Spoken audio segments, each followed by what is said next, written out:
Democrat no emu no na post nsem e bae no na me na post no ma wi a na fe mi wi a nkomo bi wo ho so a me no ebidi aka o me di edi Kwaku Dawuro Ghana fo nyina Dawuro I am your movement man da sebre agye dwamena Gordon asarbedi akon ebe ka me ho enano pay kwa me jesi ni producer asira kese nkoma ora Chris Joe Kwaku asira kese nkoma movement in the morning team ni nyina Gideon ne Eric no nyina so no pay yeda wo mo asenti Gideon na yenkofa various newspapers na ebe adwa so no pay no na yemfa animu nsem no emfa nkyerɛtie fo yewia na afi yado nsem no mu esiko aha na yede abreo na ye live on Facebook ye live on YouTube okwa a movement TV on Facebook Movement TV on YouTube into like here na wa share na waja comment na ebre ebem nso a ya kenkan ede amontia no pay the bokrata edi kan ayede adwuma ne no ye frɛ no the Chronicle the bokrata no na anopay honsem ede abana od yujibo ache entry emfoni abeto animum na yujibo ache entry epe general secretary di ewo NPP mu na all party emabose say party for no to about the manual every month biano or we make sure say constituency bia benya 5,000 Ghana cedis na omodi abo omho ebra aha no omodi abo omho branch the Democrat e de sa enkomo no e de aba anopay and I say another pre minority chief whip and e ka say e kwan a galamsey e koso wo maimu with impunity yes na obia nka ho hwe no e ya asefem na e ya reho na the Democrat ne no abiem na osan ebo amane say yesi afi de dondo afunu tigari ama edondo afunu mutuemu ama etioja fi so afunu alaji eni fusi na enti na NDC maburu bi so amososo efre say NDC youth wing calls for stronger action against illegal mining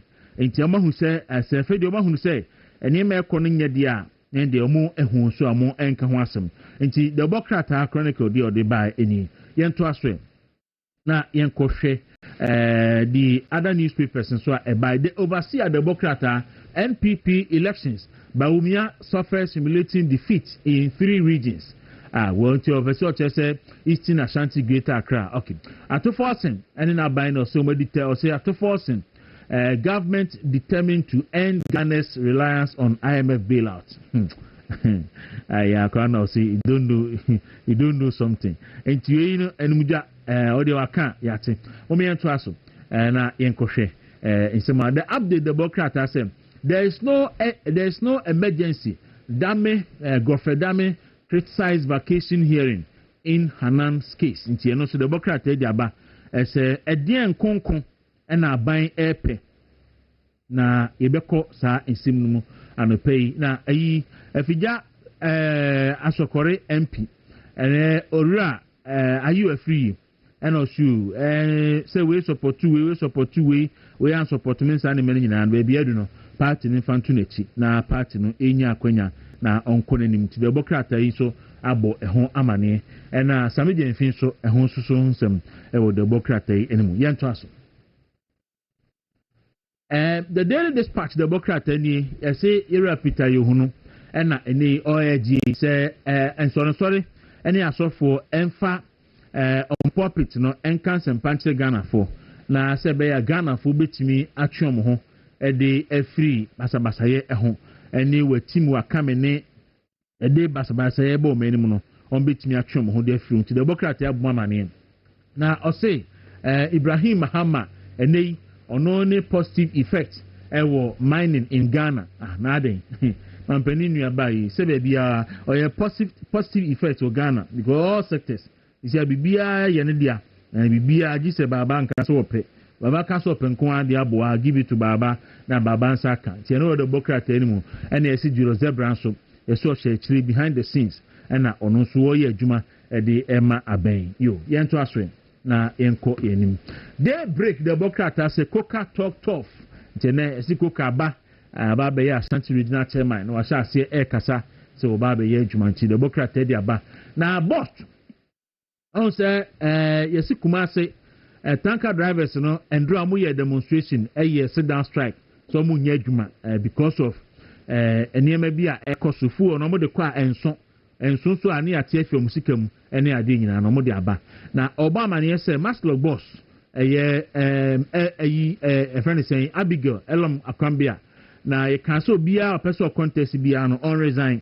The worker tell Obama yes on resign. So that's a Jubilee House for a percent or more than a home channel and all that. Yen to us. Na yen kohwe. Okay, so the bunker tell bed Johnson no pay no. Na poso and a media man. No so abo nsema aduno. Ebre adu se ye di dwam ebre na osuhu ensema ekoso my Ghana mu. Ti yen kofa dwam no na yen famra.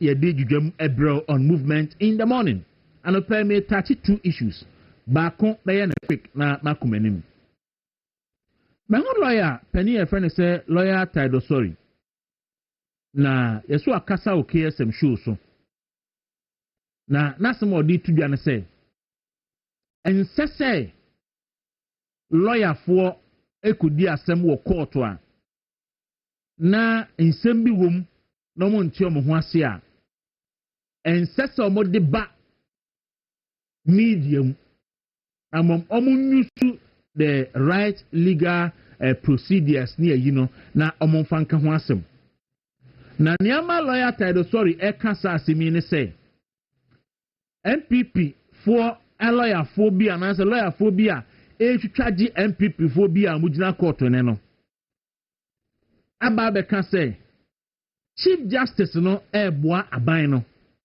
na what target opposition for na nti a Chief Justice no eboa aban no target opposition for ne say court no vacation court vacation na especially the superior court no amokwa ahomedie mu a na ka cases ni nyina no enso akwa ahomedie na yeyi ne a friend of vacation court na mo no atena se na nsem bia beba se bia ya chi obi be hu such a mount me be nsemi ene kura se ma tse se mbe no online enti nsem bia beba bia hu hia se esi etie no na nka sa court no etietie sansem no na yatimi aka ho asem but this time round no Chief Justice no abonitimu po se opeso oboa aban ni nti no political cases no ena ajajefo a etiso no o se omo ntrase na sabre yi a court no wa homedie mu yi sankrofo no so yenni wo masam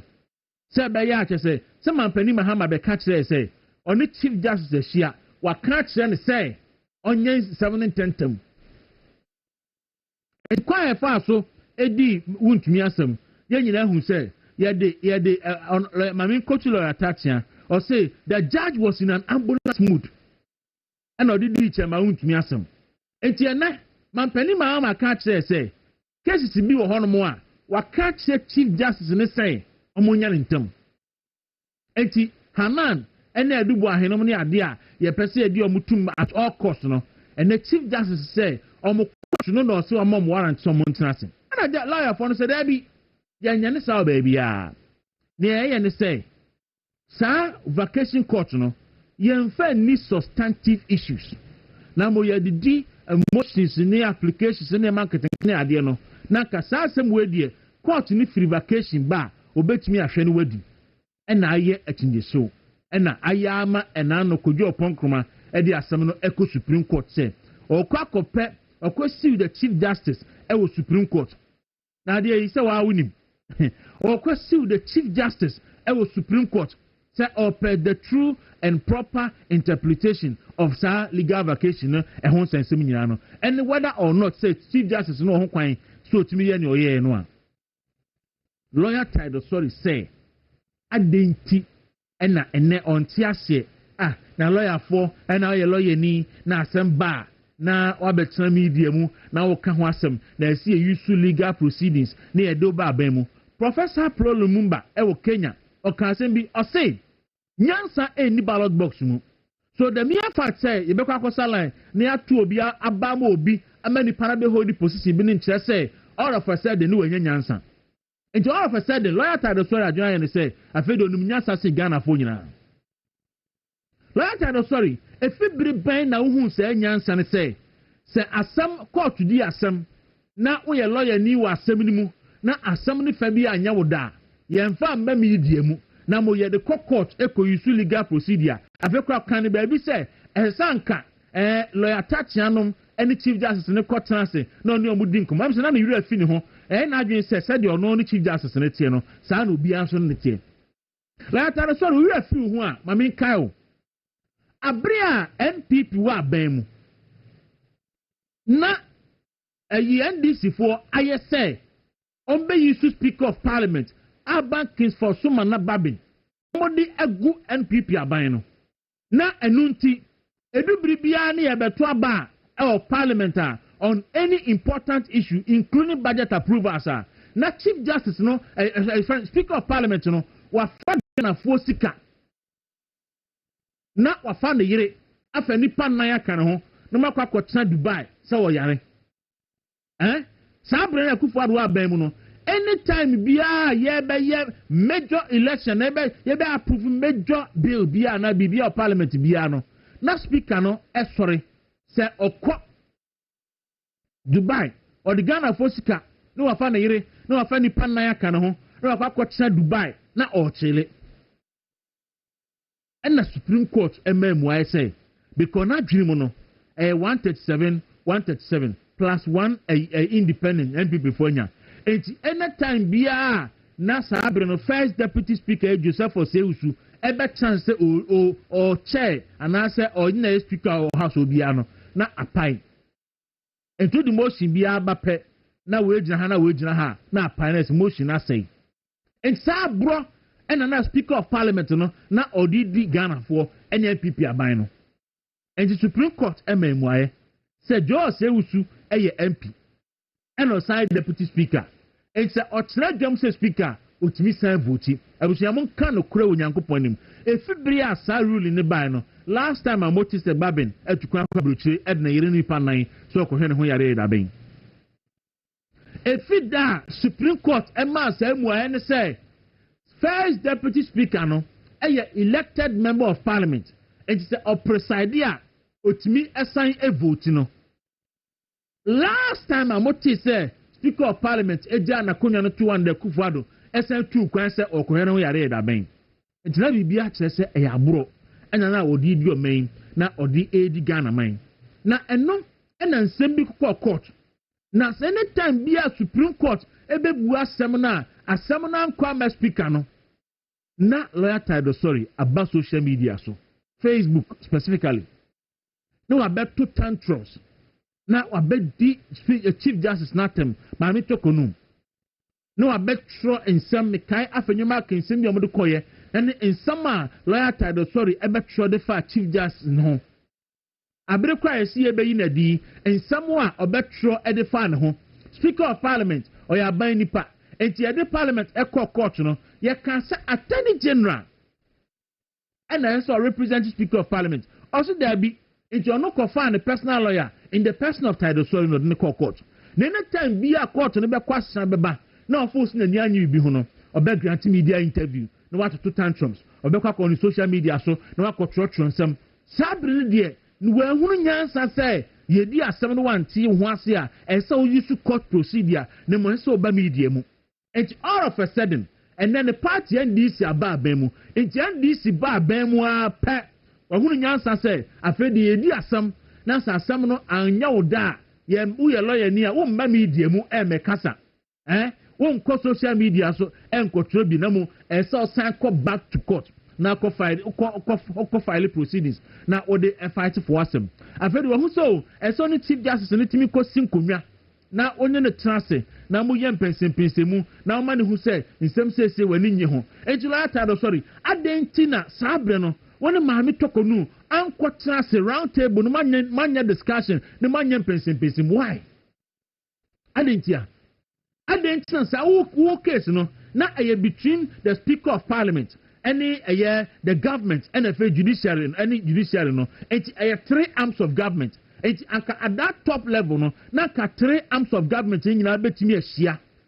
na oma je mpensen mu na oma pe e papa e de ama my Ghana but because of say na ono client no na mpese mu di oman na bronti na mpese mu di oman na bronti mu si pempim say mo mpene da because Yakufu Adaban and also and that your favorite party NDC aba and all of a sudden I've heard the one bupitiri sorry I'm a can say in sembi ba and me yen fan ko medium and yeah one ya say lawyer for a grant interview medium hey nyame hwemo na enkola so hwemo esuamo enti munya consistent munya principles enye nra enye nenso enye na enye otranso munya principles munka no crunch Ghana for you are all over wakasa nyabere kwa social media so dig down to last year any 2024 na kohwe nsam a wo twere de fa court no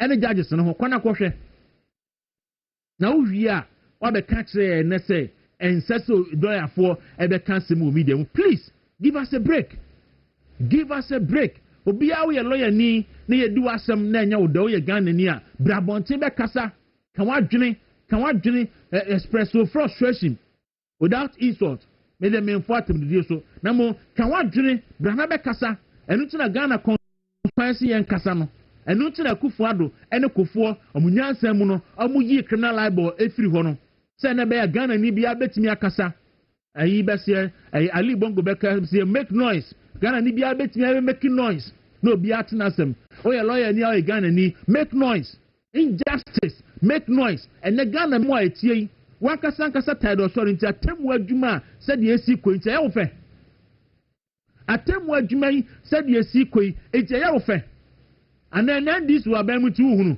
hwa NDC appointees no mo hono the next MPP government no minim so be legal representative mo obekwa kotwo mo court and MPP and and this no abemuti and you see no evil you hear no evil you speak no evil na ekoso nyina no eya ofe hwe say eye friend say you say ask us hwan energy na hwe sika twitwiri dia you see ye ma o party NDC for as bribe Ghana for Ghana constitution so article 88 at the office of the special prosecutor say corruption and corruption related issues omuna investigate sa ayi bai power and semi bai and na attorney general abegina say omo fa ma OSP investigate na omo de koma iyoko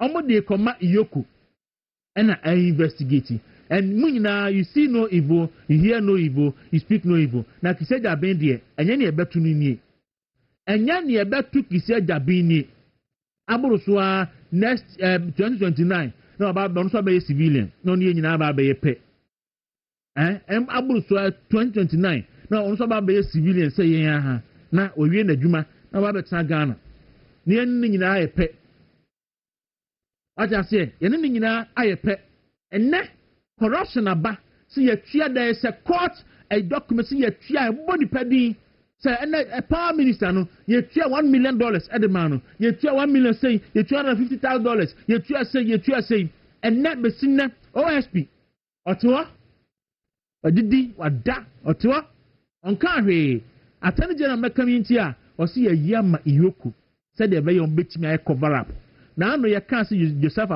Yami ene Abanga Yakubu ye fom nko iyoku no afi atwam e de na afiri maba enti iyoku no e baba ye cover up institution for the NDC enti e de call no say a wetewiti say Sam asemi anu ho besi ene kiseja ben siwa di so obi turu kwhwe nkwa a enturu no enkohwe gu na so maame ada agu na so wada ade abesa obi abekofie ibehu dwunko a ade abetuso midin ni Kwaku Dawuro we ejudwam on movement in the morning da sebra ajejamena ene God na sarebedi akon e ka me ho anopay.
Whatever. Go see and that's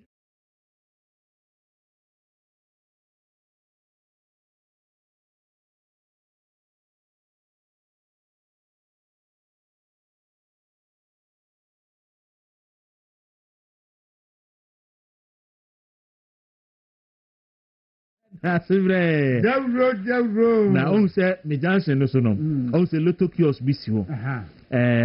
You printing the Ghana flag, red, yellow, and green. No. On say me see me do be apa. Almost say that's it. I say me be so mudi. Na I see omo. I me so more. TV almost told me. Into more here no pay. I say me be so mudi na ya na ya chi omo. Into me do baby almost say that's it. Na no obe for so ko ono so ko for ko baby who no say that's it. I'm saying some way money so. Now you have a code here. Oh, nyame tumi nti ye ho ye. Na tumi abedu ye de ne o nyame ni ye di ye. Oh yes. Adum no bi afu ye. Ye de nyame ati. Ye da ya fefo nyina so ati. Okay. Nti edu bi ase. Na engineer Jonas Ajimai, the Gambia man. Oh, what's your engineer? As a material catch. I say we are machine chicken. Maybe engineer. About 1 week and now telling okay. Engineer Jonas Ajimai, the Gambia man. And pay Chianona. I go see what I'm so. And Raminam a ye superior. I spread it when I'm Facebook and I'm a kuhun. It's a question so a guy pow. Hey, I go see what he. Hey, so I go see you a guy brutal. Hey, I go see what he. So on your cry. A Robert Marfo. Woodbridge, Virginia. Oh. So, I mean, Mr. Kwame Dubra from telling. I Mr. Dubois Bracon. Okay, Bam, say last month meeting. Last month to say, Bay 2 weeks ago meeting. My daughter is here. My daughter is today meeting. Because meeting. W. I'm status. Oh, Belaki, we are the army. Now meeting. Mr. Bear for Thursday or so. And now, of Freevisa say, on Timmy Kana. I'm sure me boho se mita. Na na so oji wo na so oji oba metin nkan che but me sure osu ohun mi anope ade me stress na ne se wani no hu me se bi ya wo ti boy I say ena me kan say amuso mu hu wani o okay na so mani ni de ohuru dia ade anya se na me kan wuti I say bi ya no atwa bi eja ye hu akwa bi a na no o microphone so cancer mu hey obi say adetina no bi bisa adetina mampani mahama na nsen ne flax no onkita bio na onimu mo obi de ma no obi say na erebi na ese fe no am ansansadali so wan no ona na prescribe ne mama no nti if you see you need no sa prescription na ja etina nso nkita flax ni bi yala vo gona machi ye na wakum na ya bokode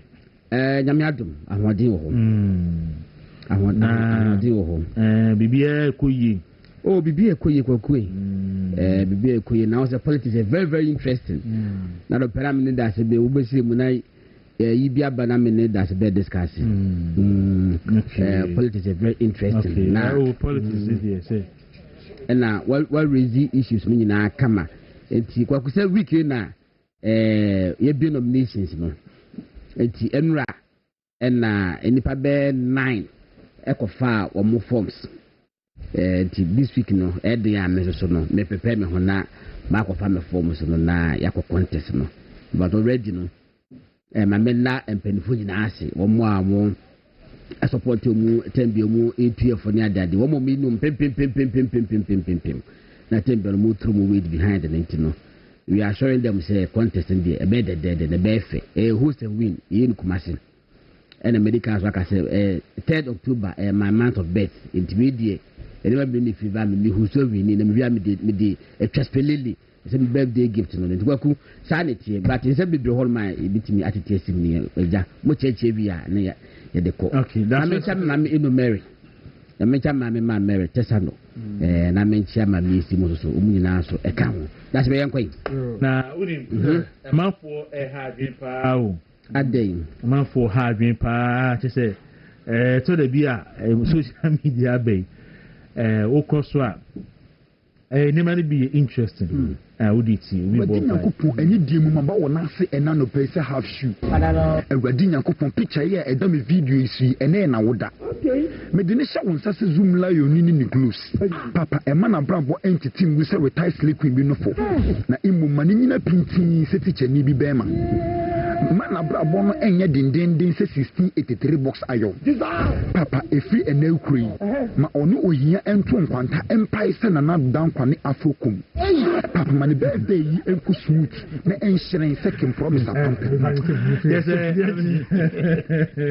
mani se hunu adiochi asemu mi say enye ni be huni na sebra anti komo Ghana na tell you about sister Victoria Donko US abontin so na akuska okwa na wa akuska wo ha okay akuska nyanko na obekọ bia next month obekọ enti no akuska na God bless us oba no aba na God bless maintaining kind na God bless oba me yehu so aba o na efi ayi ni aka efi ayi ni ohima unza bibi mi de ohima bi be kire mo ha se mi crew mu hima bi young akatefaro so ni over the weekend ni hu na yi who say all trend this 10-year girl no in fact akola no wati anim se wo hwe no se na ne konda me no kasa sisi na ma chance on mi video ba ko enti mo de mo wie na ebrebe mu a ka create me ka create video ya ma wunyi o ma me nyimi video ya ma wunyi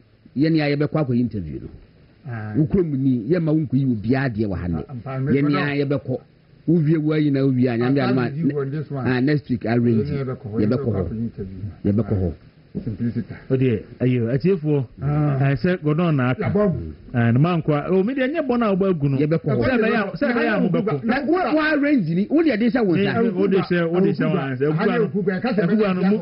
mu ni mu ho da wa arrange ni yanko mo arrange ma de da bi that's be ko all right and there we see ya tia obi bia ya obi a hwe bia ya tia e de wa tin so say ene ha na do fi dia to a oni ye edi djuma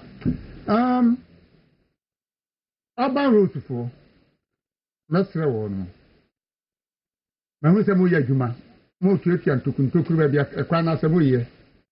Na yesre mo. When you do the routing at the wrong time. What's it for? Urban roads. Okay. When you do the routing at the wrong time, it tends to be wrong. Achimota, ufi apenkwa. Total filling station hono. Ekwa kosi Achimota old station. And I would try new overhead the ones who are kakra so essay. And I'm all year. Last Saturday, and you someone started a year Saturday, traffic strap. And see, you better on that traffic or here, but Saturday, you know, it's me famous kakra call. Sunday, me beg you, my make come on, could see Sunday, the whole Sunday morning, and Luna. And no part, one say Monday traffic. And a father 5:36. How now? I feel no matter go to almost yes, I quite hope. Now the traffic fee. How cry? Sabri hono. Atimota ABC ho. Atuamusa the best old station ayi apemkwa. Na nipa Monday ya ba djuma na nipa aka traffic. Mo ya kwan ya nyam ya de ka nam so ya pemsa. But the room maybe a moon shabrin about the Yajumano. And this is I do on a passa and a car bop pieces. Eric, Mamma and Sabro from Catrabro, and you might come in and I do. I don't know and Rami sending video. Ewa Blikumanov. That's Rakofa we are bay. Fa sa video no ebra na yinyi entre etifo ansana. Na ya Ablikumanov a honso na omukọ bo nkrofo na omukọje ho boss na wo hwe pa sedia Ablikumanov ho ayi ho highways no so fi ayi a dansoman ene kaso anom baby em so branch di wura ebe ofi kaso ane ayi a baby a branch di wura da ayi ho no in fact hey na goi na amuso mu wo MC Samampani Mahama is serious da asebre ensanka oma CMC no kro tra oma ade eche no he mo he mo fe ai na me ma ode ma me mo video ma me mo sam no ha na ti ai good evening Ablekumanov Municipal Assembly. This is Danshuman Junction, a junction that joins to Danshuman from the highway if you are from Kaneshi, if you are from Kaswa, and this is a no. I'm speaking from a safety point of view as a health and safety specialist. This is a no. It is not even flooding. It is not raining. Let's take advantage. This is the time. Let's clear this mess. Let's put this place in order. Because you see, there's an inner lane, which is the highway, and there's an outer lane. So you see these vehicles. Instead of them to use the outer lane, they are joining from the highway, which is risky for the highway users. Why? Because the outer lane is destroyed. The outer lane is not functioning. Look at those vehicles over there. They are not supposed to stop there for passengers to drop off. But they had to. Look at the nature of the road. Look at the environment. Malaria, cholera, typhoid.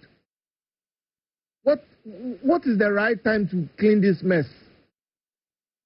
What is the right time to clean this mess? Like, I want to know what is the right time. When something goes wrong, you fix it. You see an hazard, you fix it. We don't wait for a bigger problem to erupt. Like, I'm trying to understand this thing. From the safety aspect, this is very dangerous. Because if people are using the highway and somebody is supposed to branch and the person is coming from the highway, look at this. You can't fault them. You can't, because the outer lane is bad. So that is where they'll stop. Ablekumanov Municipal Assembly. Let's fix this week. This week, let's fix this. And see, that's where I go down. We are from a citizen journalist. We know the now you say a Rabra Obi, none in the billboards home. NDC MP Noah. Omokobon for a vote man. Now, we see Nema way and say, in soon toy. And yes, be in so Tony Way, in so to normal date, CCR, and a whole new. Now, say, and how do you claim you? I am claiming failure because of your hair. Which man and Tiaco may say, I say, and the claim may say, and yet, patum, baby, and highway, no. I feel has said the court a yefan saying, Caswano. A one more, or they branch they call a dance to my inside or Johnson. One more. Fair, maybe I said, my kind of a common you say, and your top you, nay, I heard Uncle Pompani so bad punish Ghana for no. But we say, meeting. Because since Monday being so tall, a year for any probably, you know, I was in so can have you. Yam my baby swim you say, young friends, yes, you croon. Because I bring so toy, you know, met you for a class and so back top. I can say, I can see you to us. Benjamin Odom in so no toy. A film grass and unsigned dear. A free police training school. Kwasi Abaka Junction to a sheriff filling station ho. Church of Christ for us all down no. Na got another down a see. My will so my slaps na that's no nyina wa mo team. Come. Ah no say nyamia and no team we are in Jota. In Zona ya ne bufa kwem ho no. No say nyame ntumi ntebejai. Moted aha. Kanation ni dan so man ha nche mfitira yi MC yiti ho na wei awo ho na wutwam ho office da bia ba. Oh, too bad. Yeah. It is a man penny Mahama and na bani is serious. Local government minister omo is serious. MC ko ho no. E se ni ya okofi.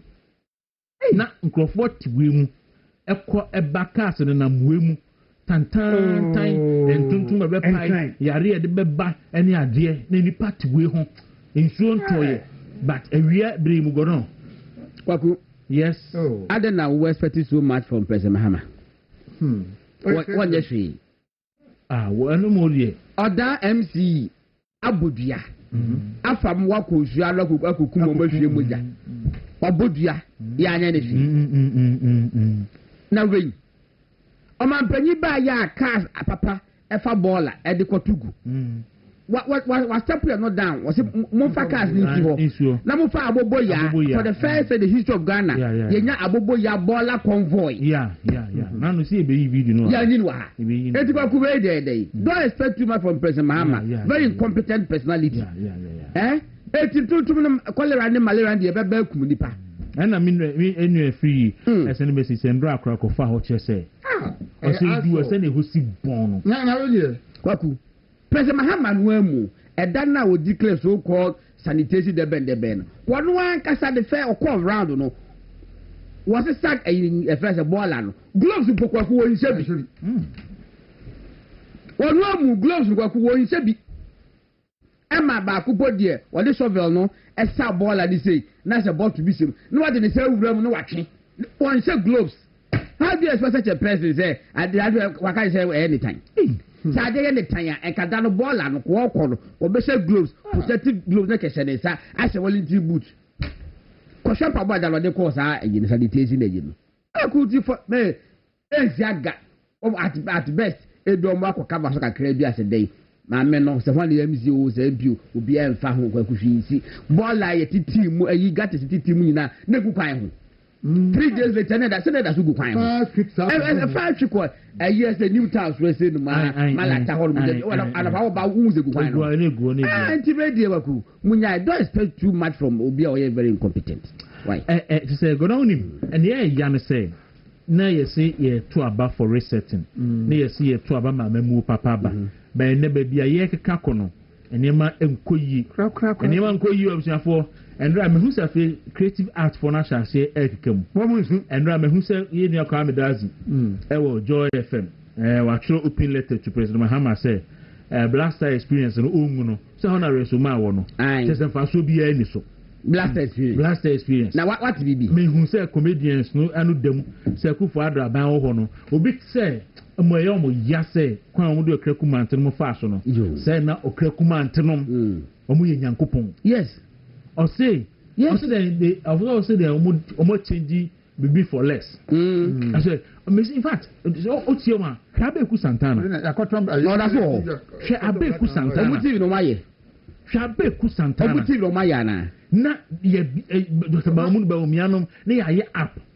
Somebody be promote a year. No, I could now. I enter almost be almost some into a baby TV. And the Makuma would for near the movie a good so Ubiana. No, I subscribe in the Manyaska.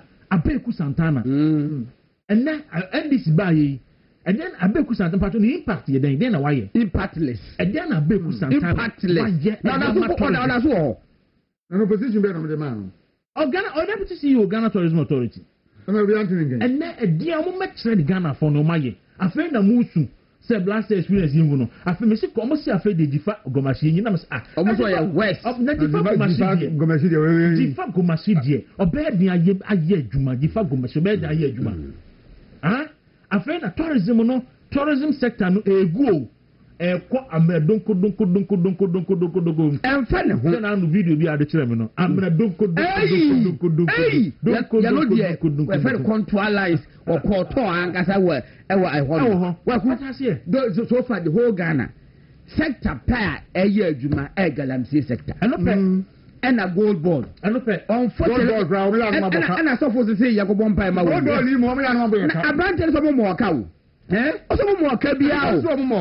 Also, the Munyasa say me for. Also more cabia. And then I know 9 o'clock here. Minority for Bear Press Conference. A good board. Yes. 9 o'clock. Minority for Bear Press Conference. Oh, good. But I'm a couple of we are. I'm going to see the Cronkona Muchim kama. It's a videos, no, and security. Minority for Ninti and as of Penny Duncan Williams. I thought it's also and last 2 weeks. And almost sorry, some big demanding accountability. A good board. And one so very and for the Empire go and now we have a video, no. Hey, and I do meet ye. Look, as some Bobby Cano or say, maybe baby will hold my men in the yard or say young people need the car Sassimian Quebečno. So I'm quite shaky Kono. You say, I mean, I'm a car Quebečno. And if for shake beat me, say, at the other thing I shake, you know, and through Bias or no, I William. no Friday I didn't know friend Ese said that Williams no one wonim galamse mu what I said wonim gold jo ye hu with the Yakupon din ebu nipa of Ghana has baby I never cried man pani Mohammed Dra who can say me obi you know ha me bo church for on galamse NDC aben a ba illegal mining na that's it and Dra CSR for scientists by Kwaba can say e su e organize there is no way and naturally no insurance chemicals that they will able to make or say the quantum of chemicals cyanide ne mercury ne ade ade agun su no I just am able you ask from because that chemicals no you see be so as so it 300 years so no naturally be free mu a it's a 300 years Kwaku so the me scientist but me confirm the one waka no na me no be year project bi na the doctoral thesis na woye efa we say pharmaceutical deposits eba issue yes what I say any point pharmaceutical you say it be hospitals wo any nipa aduane edura ye no ma ye totwene on say efa na efa enti of fefa samples ewo insurance mu from eastern region about 60 different streams in this animal no e mo koye test no kwakunya senketo wo se paracetamol kekekura mpo eto nsuo mu a na ekwa eja kakra wa asase in fact me hu a report say okay me hu a report omo che say eno ka hunti na ma antibiotics enye effective yes because antibiotics no mo use hospitals no ya no ma dabi ekọ mo use e bi ho no ma enye ne enum ba omo de treatment na de say ekọ nsuo ni mu a na ekọ nuanum ni edi a na na system na be ye to sad to antibiotics yes you both all yare need the antibiotics and ma said no more onum enye aduma yes because what the antibiotics no dey be afensuo and na mu sanema no antibiotics kura keke no say it me afa waste water mu ekọ yensu mu ko nuane mu am your system dey resistant to antibiotics enya poisonous antibiotics ni timi nom le kama enya poisonous and no kura no na mercury yes na mercury 300 years yes you go asase ni mu a se eno abe free mu naturally about 300 years as an ebeko anti the say dey ya rehosem na fourth and fifth generation nyina mbra betu bi anti gono enne Ghana nsuo nyina say hwe unu say buidam no esanda buidam no a threat because buidam no Oma shase ehunu se black voter no oma shase ehunu black voter no nti omo hunu black voter na se ya pa na se be kodam na ko se machine e kodam ni mu pa nti very soon no ahwe buidam na ebetum na anu Ghana fo ani amre sa boy bi na ndisi blog bi na friend sha course ma ani amre akaba na ayi ajusuntwe kabana champagne so egbosontwe ka be yo teaspoon na yi kabana champagne esi bosontwe no so Kwaku da sama na yehu ni say on say eduro no kegumu a enam se na ka esu no ekọ no deposits no less because of say running but say no ensuo nyina ye no pon ayesu tade it deposits no a stagnate atara asase no na don say etene kura hefa na ekọ sep mu na ekọ de bi ogupu ni mu a ene nam na ebekwa kwa yimu abre awe but what be say mechiase anu ka de be le don say pronoso etine won sama ade agu ensuo pan mu ene de agu ankre mu ti sa na nka be ye kakra your problem so no a what ho ye yaman paye enye ma NTCD yaman paye na koso mbonyama yaman paye ma ensuo ni nti onyansem hunu na otena so de mudi no onyansem hunu no eye ye suba nya se sesa enya san paye bon no what you say one or say one hwan a shake bi mudi munu ma no say one alaji bi bai ehun ye hunu one alaji bi alaji and then one say ye take me bi able to strength before but if you have the question before say ya alaji na shake and so am boni be na me tell so dem mudi nyankopon din di boni wo Ghana hasa hwe ebinumu asofo na esa ebinumu ma benefit ebinumu so ankasa personally benefit ono na na tete na yire gold for me and no yes I can't hunu yentimi kan no crunch aban mu mpanifo biu because ye benefit be a government appointees be the board so be the presidential jet to kwan e be so the diplomatic passport the ma wo mo e bi so ma so say Bank of Ghana Bank of Ghana Bank Square Kufu Adu si edi na temi cafeteria wo ni na obi ba ntene aban ye bone a yentimi nka hey mo me nka no crow na so kono dey religious entrepreneurs religious entrepreneurs I'm telling you hwe yan hwe ya wo hu me say enum me bebo man so no hwe de gono nsu ho asem wo man mu no say wo tinkran wo hunu o me say Germany say wo gono tu kwan konkrun kituo mu a me si me tu kwan konkrun kituo mu rate me ho san say source of water there say o kwana ko hwe nsu onkrofo ne nom ne ade nsu wo digo mu fuo so ne ade a say me say o hwe betimi ahosa yi say wo ye obi a wo ye so insensitive and won feeling say me papa kuro masuri fa che me omo pipe na yebu ni bi no yesu so na me ka say Germany fu bi na betu ye eti be poso say bi ho ebi wo buom ni ade ni esa wo nso bi wo ase ho lo mo boso mpo asese Kwaku na anu bi abekọ asu na me so say so na e kama pa me se me kohwe se bi twem zeri ni obi o Kwaku se bi twem o me ko se bi twem and now I'm wondering say ya omo mu bu sa pipe no se sa pipe na bo na mo de ye buli se no ni nyina galam se na atwa ho ahia eti so be no ye no mo azuri no empeto so be no mo no ufi se wo watu bo ho nti wonya nsupa ensuo na wo from no atini from achichichi na bebo ma me ka bo ho na obu ni so on se surface water no na ankrofofo se asay nti bo ho no underground water na omo mu chim no mu nkunkitu mu na yitu garam say wo ho no monya sa exercise we welcome for we also nim welcome for West Africa bibi community against Mr. Planting no coach nyam omo ye ebenza bako and a friends of water bodies and friends of water and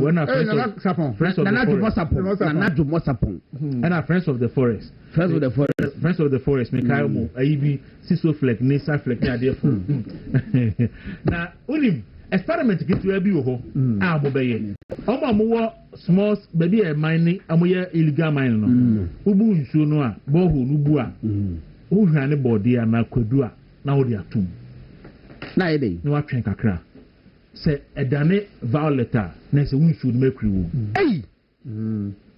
ubu nsuo no a o se nsuo no a na wo hwane kwadu ana body a na wo de atu awo no aye na wo de atum na watwen kakra obehu no so hu se kwadu anabode na dane violeta na se mercury ewusu nim na omo do serious no se 34 bucket na de no wo di nsuo gumu a na wo di si water bo se fi ase na sase se ewe na chene ade ni nyina ye science se mercury ni other chemicals e den ewusu nim nti omo do serious no omo betimi a check body de na se ye safe bi o because kanino galamse de mapa penka bi kanino se na fo bebre wo ewo do serious so so wo oye afu kanino se utu boho a na yesu papa me kan se me papa se ba se wash utem no wash water and sanitation water health and sanitation bi say water and sanitation o na be ma tutu bi anu ka de ye na hand that well yan ya na tu ya ko du be nsu no na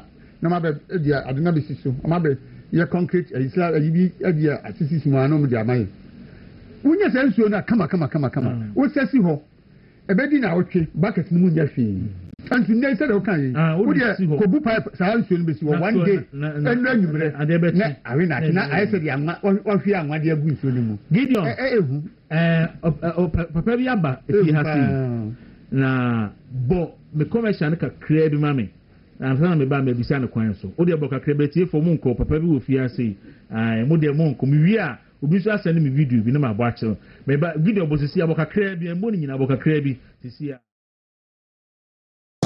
but where are the lawyers? Issue a writ against Osun's paper, issue a civil writ as well. Modern fact criminal, more issue writ against Osun's paper and the church for what? Violation of the rights of your political party members. Issue for hate speech. is promoting hate speech. Moving for assaulting members of the party. Moving for threatening members of the party. Moving civil suit to call so we seeking junction against him say. Henceforth, no internal sorry demo and more MPP and asem soda. No more D and cancer more MPP D cancer. Moving junction to so. No, Kwasadino or yellow. Also, the price is misbehaving. Oh, they say, oh, they move and before the say, and then I got to them so, and that's why they might be me and Pabdi, and kind of check before. How is your back? Who are you? What's up? Who is your opinion? Who will make you know? Stupidity. What's your back? Who are you? You call my name in your stupid church activities. Dare you? Me never you attend that. When you remember boys have been digging my time right from the social media, that's because you can't work out here, Mama Jane. You came and insult me. I kept quiet. I didn't tell them another part of my own. Let me fly when I say, Papa, forget about it. And you can't do so. Oh, can't even carry. Maybe I don't do at them. Who yame? Who yame? Then you sit in that stupid church and you mention my name. So I'm naming MP. Which was an MPP? Don't find out whether I have a Cadbury member. The fact that I speak for MPP doesn't make me a Cadbury member. But listen to me. Maybe I go to personally, but MPP party in America. MPP party, no one trusts him. I used to be a part.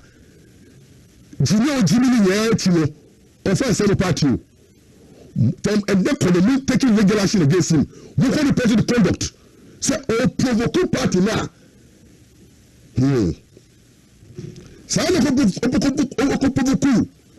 chief imam ana message for the corner so na question na sorry na now yes na LPP for bufu na me today we can you survive one more to show we win so diabetes ayo when you clear efra na we hata huta what sorry dem what sorry no e say big kitchen na make it so sorry to say I didn't say toilet wow we see cry I have to sorry dan I saw the baby at die. Now you even busy. Listen to me. Busy junction now. MPP members square war and all that person. When they charge on you, can you stand? Let's stop the stupidity of this empire. Is misbehaving. Now MPP follow this with me. This is the last time I'll talk about this thing. Sure. Me, my name is saying. Because I'm working on political media policy. Can I politics are more than some of us know. MPP in this politics, I'll stop even talking about it because when I see injustice and fully meant people cannot handle it. I am the fool. I will be crying. Say, "Cope the mood be jai." Now you to be permanent agent. The mood, or they go for choir. Remember the source. Say MPP for choir for Bonifa. I'm not some no do. Also for Mose say me fanche. We into no yari no. Uso mpa. Ube yari. Udi yari abe yari. Udi no masa. Mami chelo. Mami pichu. Mu tagi no nti da masa. Nyamichi wana babu mu. Say. Uncle, all forgiving spirit. So dia. Offer bonenche. How many times have we cried for nothing? So, we go fumu for the bonnet channel. Every people from fumu, get the same people fumu.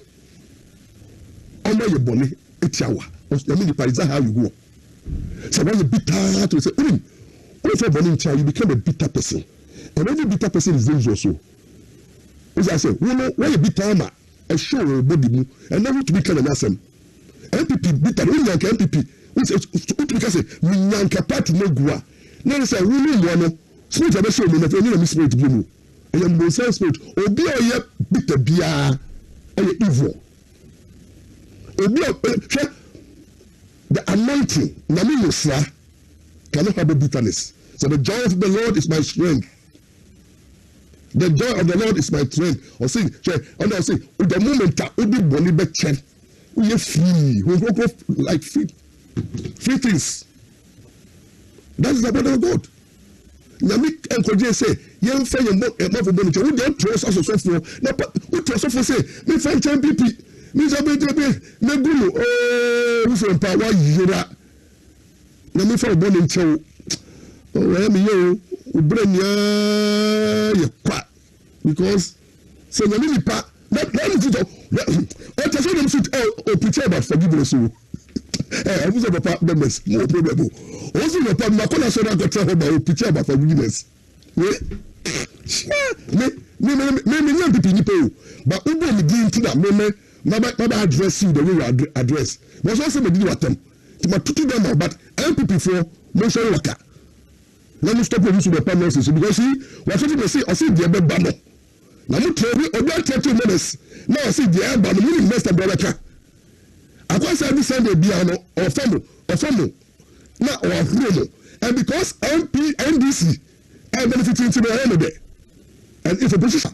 But where are the lawyers? Issue a writ against Osumepa, issue a civil writ as well. Modern for criminal, we issue writ against Osumepa and the church. For what? Castor, I found it. Was it persons with disabilities were promised 5% quota of employment in the teacher recruitment that happened recently, but the recruitment has taken place and not a single person of disability has been recruited. So we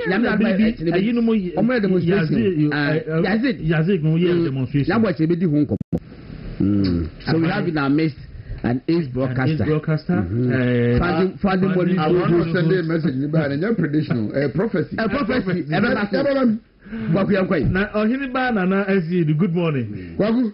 Nana. Napom. Nyanko Padum, me hold ye. Me hold ye. Na Kaniaka. Ebeba. My main canto. My main canto. Now, on the Shoko card. On the Shoko card, Robert Piana. Who's the book? What can I move there? I'm original chairman. And Kramai. And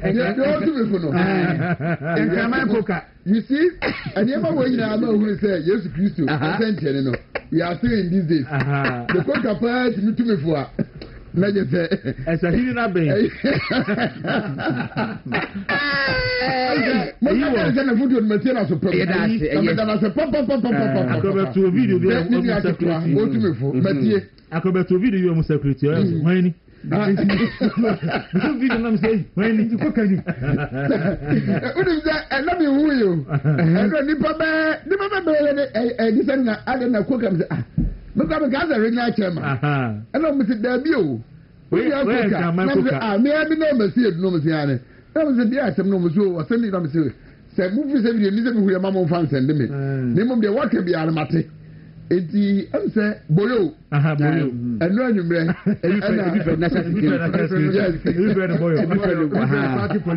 Party police. Oh, no, every party is a man. And I make up share. And I'm sure I'm going to have material supreme. I put on your say, why? Was a part, on time to me. But to be so I said, that's a great microphone. Put the longer than 7 to me. And that would be one. Wait immediately, the action. Debbie. Okay. We are member futu. Young for the man. I am member futu. The material supreme. Correct.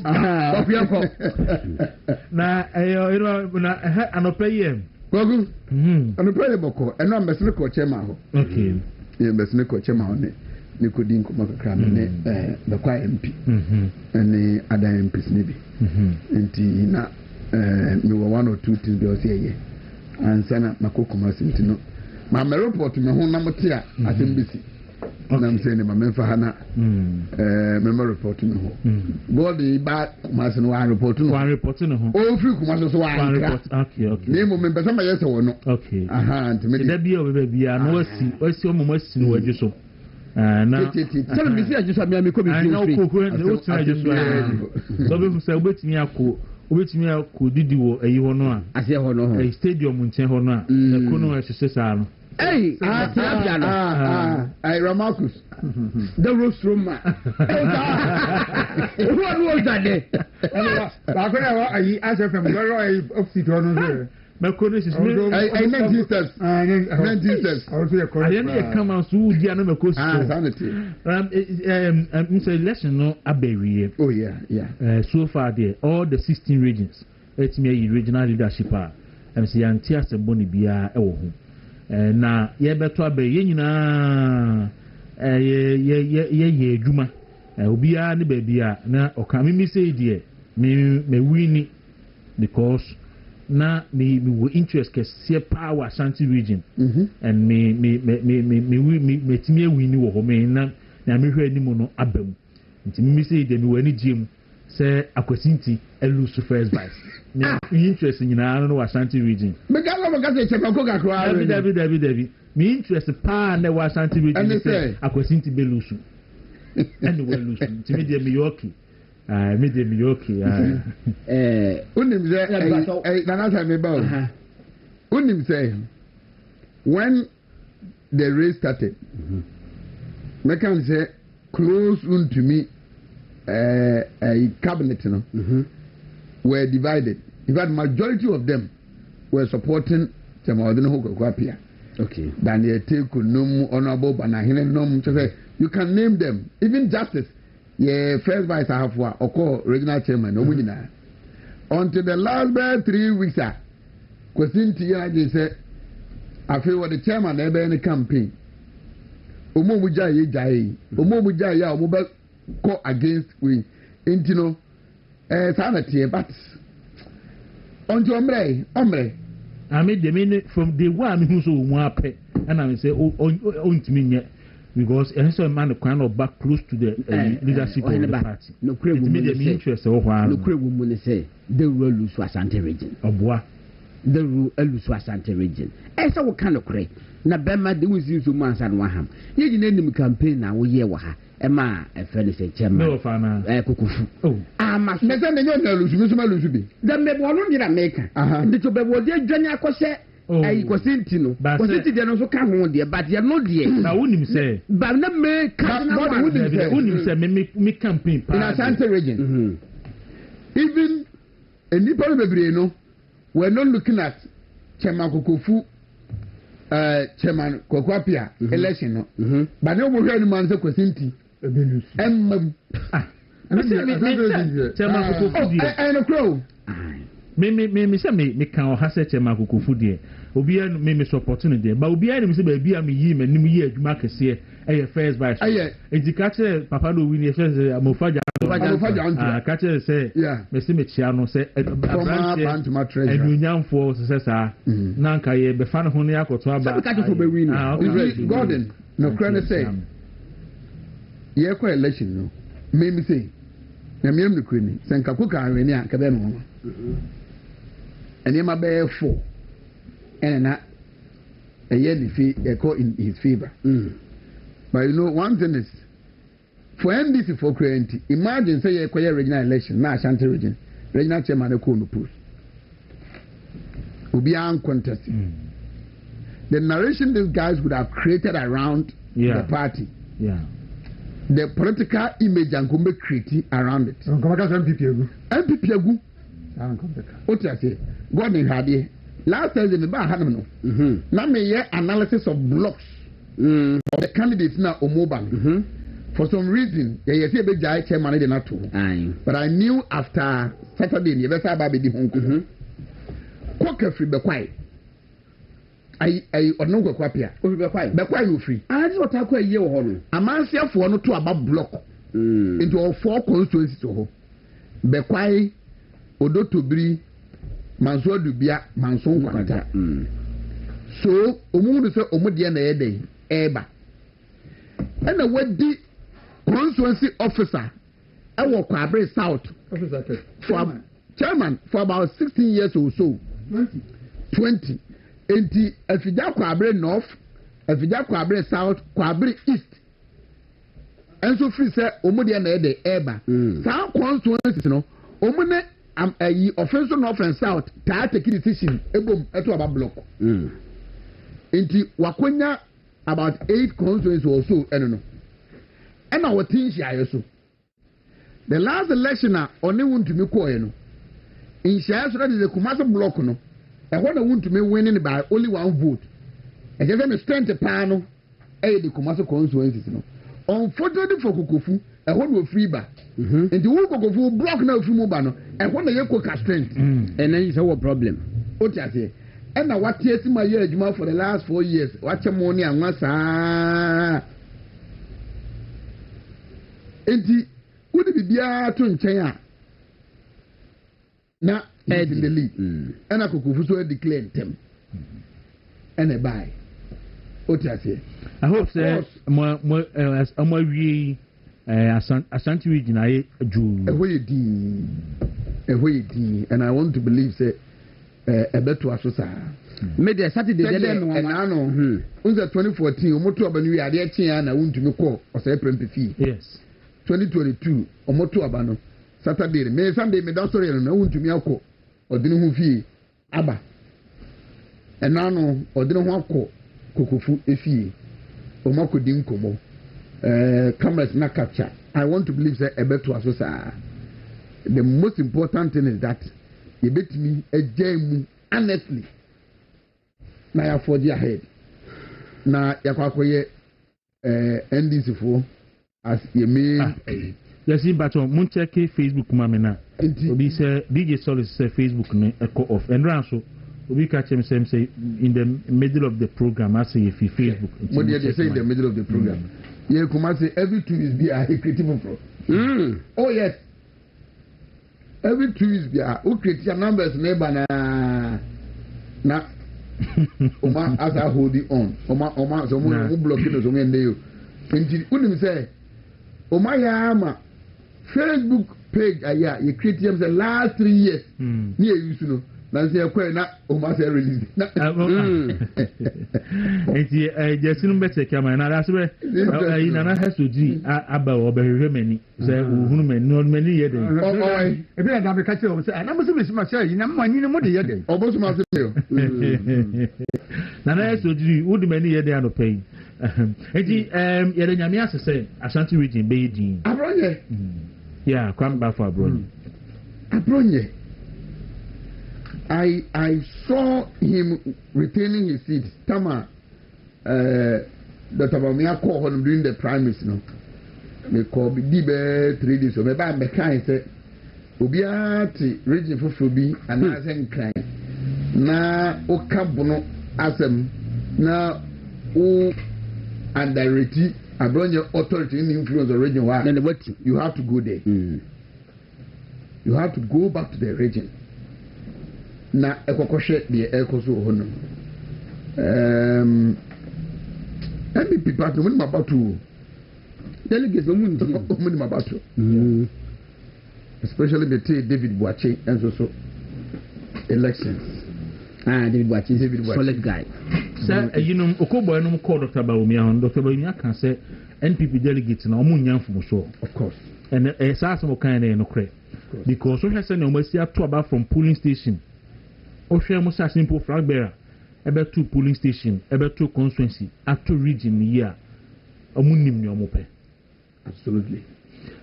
Adia yes omo mato abama no omonene say. Oshe election na ekosona delegate na nye block say bia ye support we support we intino.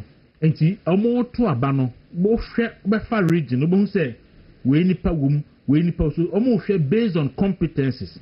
Ebi nipa we nipa so betimi aye adwuma enti omo ko akọ ye adwuma no momo fa saa mentality blog mentality ne nko omo fa NPP adwunu nye den enkonko ye adwuma se be yo betimi deliver power e di ama NPP eni osono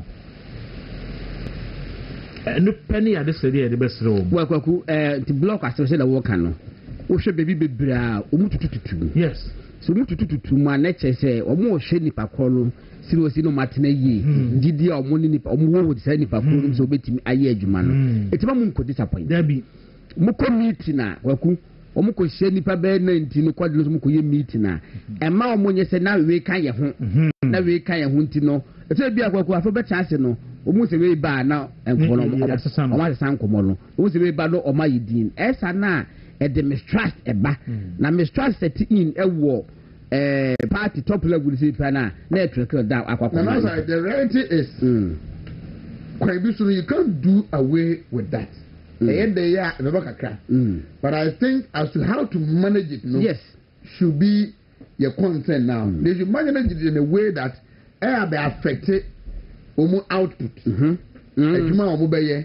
and then their almost supporters they do will not ride on that to misbehave. Yeah. Because as I in the oye they are everybody kakra go constituency election sabe uko ye kra na nipa mu se nipa bi di wachi a na omo ye campaign mouth den no omo buafu ai na adi we di wachi you see and na wa be figurehead no you know how to manage it unkofo na edi wachi the should not be disappointed. The Omuya campaign man, and then Omutu no mind Saturday no, you want to be park though. Me kwa na me hu he bente che na e be che se wo ha se na wo. Tim no he ba ne na mo ma ba bia na se menya call o se tim twi no kakra. Mo ma na omomo park no so bia aba be ho no mo. Basa when about them telling nanti o nane nante wo campaign no e dey be 20 hour e me say do so on support ko kenti me me ya o ya pass no be ka tie bi o so it gives credence to the work and say e ya se keke kom kosi a ensa bode no mo kwa obi pese obi di obi achi e ya se bo ye wo ultimate no any say 2028 MPP be win election and it is nya block team nationalism ni na wo munura ye tremu sa na ekolusu a adwuma ye nyina ye nkwata adwuma abi na salata enti wo munya ya to abana wie ya na to abana wie no ye wie woni a wo mti social media wo de o ma ye o ma adwene ni se de do make it confusion se ena Canada Japan crofo na wi ni dodo ena kosia Canada Japan oni obi a o party no me se Brian ni obi a yini bi comme le Japon ça a vu le du tumobier ou bien ni pas parti parti ni na ba mi ankrofo ni pa no parti ni party ba oni go ma dey interesting mi ankrofo dey interesting about flag bearer na to the first no and say ni abuama party no unite ne say ye to flag bearer ba no enipa bi wo hono ma na obi wo si ba constituency ne koso maybe across the camp. Into do on ma or supported by Umia. But constituency election ne koso no. A cost supported chairman be an EB or Brian. Ubi so no Brian, no so supported chairman be a no so by Umia. Me constituency. Ye slated the coalition. Your assistant secretary. Your woman organizer. No more 101% Dr. Brian Champo. Uyo muhia enyi myself your organizer your chairman your nasara the tabaumia dindindi uyo muhia enyi now your campaign blocks coordinators na no muye eduma no emu 6 eye credit Japan dindindi ha omuso so influence omu electoral area hono wan fa omu a eyeyi the conference na edede dem sa over the other side na omo secretary no was for honorable candidate Japan but na omo chairman no for DMB because only Dr. Gideon Kwaku enti no edemu say kosa nyana pam nti obi ana wonye na obi amo prepare wo flag bearer hono bo safi ma be share constituency no ma share region national issue so na bi so cross counts na de ekoba enti I think say ebebo apam party no na mo obi amfa eno entikire ne ho na enkofo ha on famre say me constituency say me so sa because me so say me call electoral area coordinating chairman edu say ebe ko constituency no na mehwemu nipa mienu a ejina no na mu nipa miensa kra ma na Dr. Baumia nipa ni you see unim the interest ye team ni say Dr. Baumia okay 11 year emu 8 na we ni 8 no ye woman organizer ye secretary say John yes assistant secretary Dr. Gideon Kwaku and a treasurer Thaddeus o di o mun sa to ko ye ntwa makoka o me etwa me organizer communication ye Nasara that is year 8 no 4 so because your master and also your old boy high school. Kofu the ye caucus 8 members of caucus no.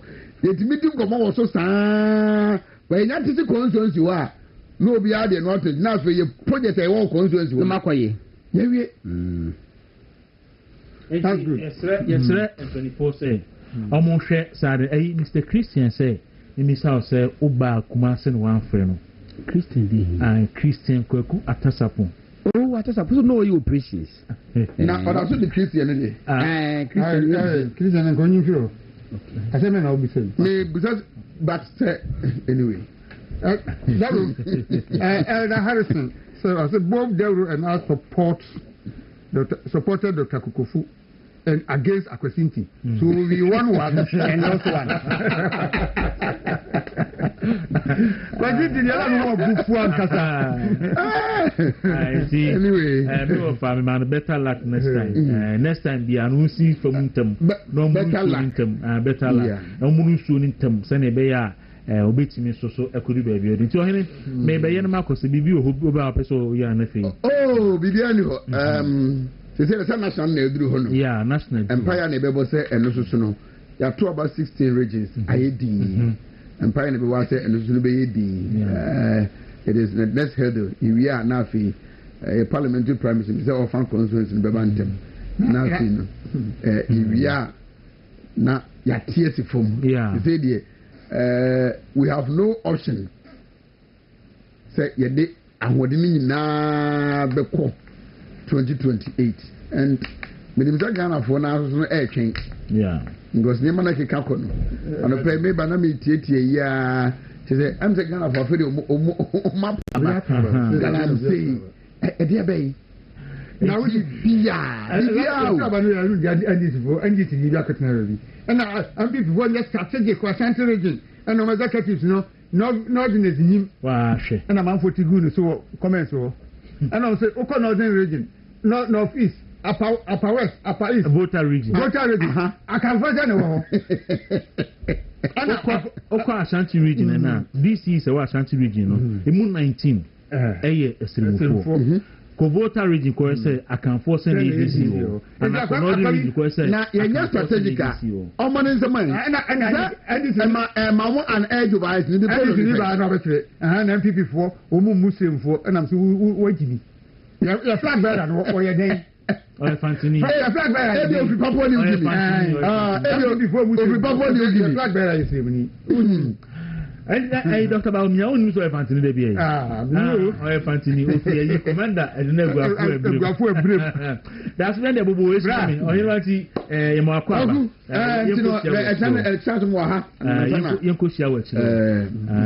and Finano, so by Namina, Yankusia on the feed, new baby. Oh, sad, that's the problem. I said, Biano, or no, baby, Biantino. That's where we was comedies, Daddy Kako Penru, our home, one word no beer. So will you be a one stomach cause an typhoid fever, diarrhea, and indigestion? And our problem is, I would have a toy, now ya, Unuma Bejai, sa problem, Mumia Mabusi, a Bejai Freno, Gastro Mister. The Eddie one, a menstrual plus Mister, and a Madia. Or maybe I will be in sour tea and in several instances when I was yeast infection, a palm memano. It's all on pedinum, not in your hontono. We are Bema, who soon pending class of penal prostate, Nasha say, Yakasi. So prostate, Yakasi, how are the banny say? And my Jones was and your Chesati brain pediano. Now, Obre Ancasa. Omo the prostate Mr. Bar, no sooner, a big ass, how no, now what to, maybe I can try to be out. Ubenya Sani Chamedis, a new panibiato, our home, now Pebia to the number is offering 0248 778899. Hi, ya tickets to say she open home appliances are neighbor for my car.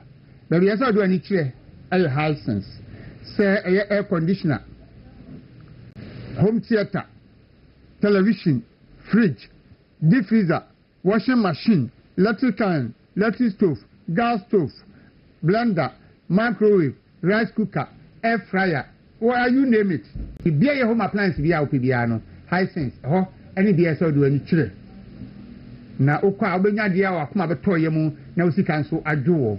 omo showrooms no dey bebre wo Ghana ma to apeti Ghana ha bebre mia bebre enti ba bia wo bia no e de na showroom bi ben e bia hu na hu nye enti na omo de number ba kwa to do the whole Ghana eno na omo frɛ no o fra o metro showroom ben wo na akwa akoto wa de na hu ato akoma to yem na abotum so adwo number na 0302 550 000 0302 550 000 yɛmfiri ne nkɔ mankasi mba fikrom ɛhɔ na edu heba hospital wɔ amda bibido sanyare wa horo nyina ɔse yare mienu bi de ɔmoto ho nkyia de di ka no yɛ bɛma na ɔba empa so nhyiamudie mu yare yɛ STD ɛna de ɛtɔ so mienu no enso ɛyɛ stroke edi sɛ onya STD afabra odɔfo bi so stroke achi na fa no bra na ɔmo de bibido ɛbɛsa ne yare yare bia odi beko bia no ɔmo de bibido ne bɛsa ma wɔ ho atɔ wɔ na di SMB test strong man bitters the only bitters with no alcohol ɛba ye no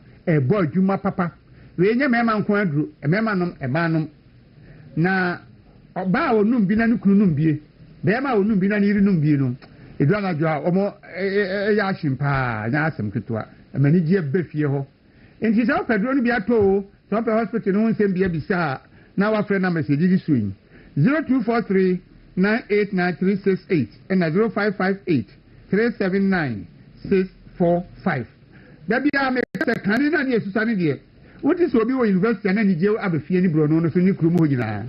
Or free school back or yes, no banan certificate to Krana to send out Krumuni in a bossy. It was our Kwaku Yajumadia, Scabby and Munyamaba. A nay under Jomahamani and DC. Uguta certificate now the Befia. O Papa here no bonity, O Mamma no bonity because. Odebe emfaso bi eni so entimi so pese do ba ko skama no Tech Bridge University o de on fa certificate keke ne bebe fie o de adwuma ene be free school mo e de aba fie enti o wie school no be fie a o gina ho mebosumi mienu pa o wie ono a bi na adwuma wa ye ono a ne boss on fa application ko ba bia na ka chense ko beti enka ene ne eke kan ho no ono a bi na adwuma na ono ko be sa timi afani pa nso no no ma ye adwuma amani yaba omo your degree diploma certificate and a short courses Dawuro design technology product design and entrepreneurship digital media and communication design and a fashion design technology o ibi no mo adenta dodo wa kwan so oni Valley View University and edi hwe ni mu one number is 0540 124400 and 0540 124488 natural ventures omo na di Congo ointment yaba kubinya mchemo na Congo ointment ebo adwuma papa skin rashes ya na ho yo hin sen so kan ho a kakawere tuto matiri ho empompo haw na ntema apropro oba ya na nsuboni bi gu be ma adwun sa na be ma mhihyew a munyina mo behia Congo ointment na me de asam ho yare ama asundua baba bia tuntun aduro bia okwa benyi bia to ho ho no wa ope bia tu no 0249 017101 and 0204 616161 na ono makasa ama omo aboa oba tan misle oba no eko school no de ma oni nko na hyase no to fapempa ma no foundation papa se de be ya ono a esi dan asi so a omre enti ngoma odi besua de efie ni de odi besua de school mu no de ma ne nya best brain publication for ngoma no bi ene ne bebo ano papa best brain for pre-school textbooks kg omobi sana basic 1 to 6 textbooks ni na omobi okoje HS nso a 1 to 3 omo ewo ho textbooks ni na science general arts business home economics and visual arts ho textbooks ni na omobi na eboa makora na dwene mu bie ntem o ti se okinkan o tiase ema eniema embiri na ni so misira o ya pebi toma no omo nkro ata bebre na Ghana kuma se omo pankro no La Posada Hotel echi ho on number 0507 200 200 and 0241 520 946 Accra new office building no mo Ashiye Fulani Road Amber Street number 0509 822 399 Okotamala Gamiani Islamic Senior High School kwano so on number 0509 822 372 Takwadi Asakai on the Diakan Center and ho number 0509 822 398 Ho Barracks New Town Peno Road number 0503 649 201 Sunyai Abisim our Calic Secretariat na chiho number 0201 678 ukoko do anyame krom no mo na our MA school nche hwa or number 0557 10556 and if you are so or more tan or so Beulah Gardens in Chehono number 0205 471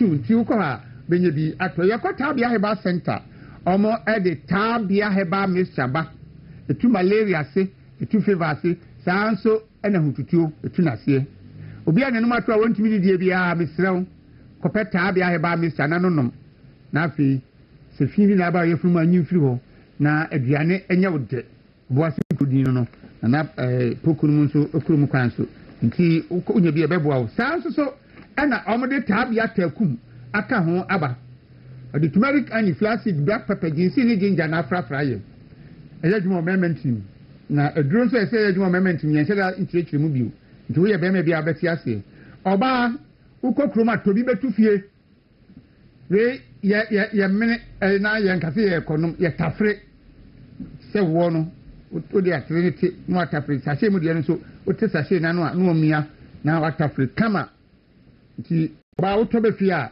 wa na abedi so mfa so ti be ma no onto a wotobre no ebebo kama ba bia tuntu do bia benya tabia heba misa ene tabia taku ni bia to ho se wo pe bia tudi a 0243 686861 onsabe kem o ka dia na watie sa ankai bo yie inji wa bia je say ene na abaji Ghana for do na efe no SP2 engine oil seahorse eno na no peye kan fama wo ye ntia ye ni abra ye bo sa de hu Dawuro ni se ene ka abo aye din o to kana ho engine breki ho acho mi hu bi last year mi engine breki ye enye ni pebi na ye madoma ke bi anka ka no nka me ton scrap me brake pa na ni nyina ye engine oil na idugu ka no no abrofo ndo ma ye ka no o me ye wo mu krom o mo ye ka chassis no man ka so me ye ka bre Africans o me ye ka yusu Tom do mo weda no ene ya engine wire no makas no oho ni de weda ni ye cool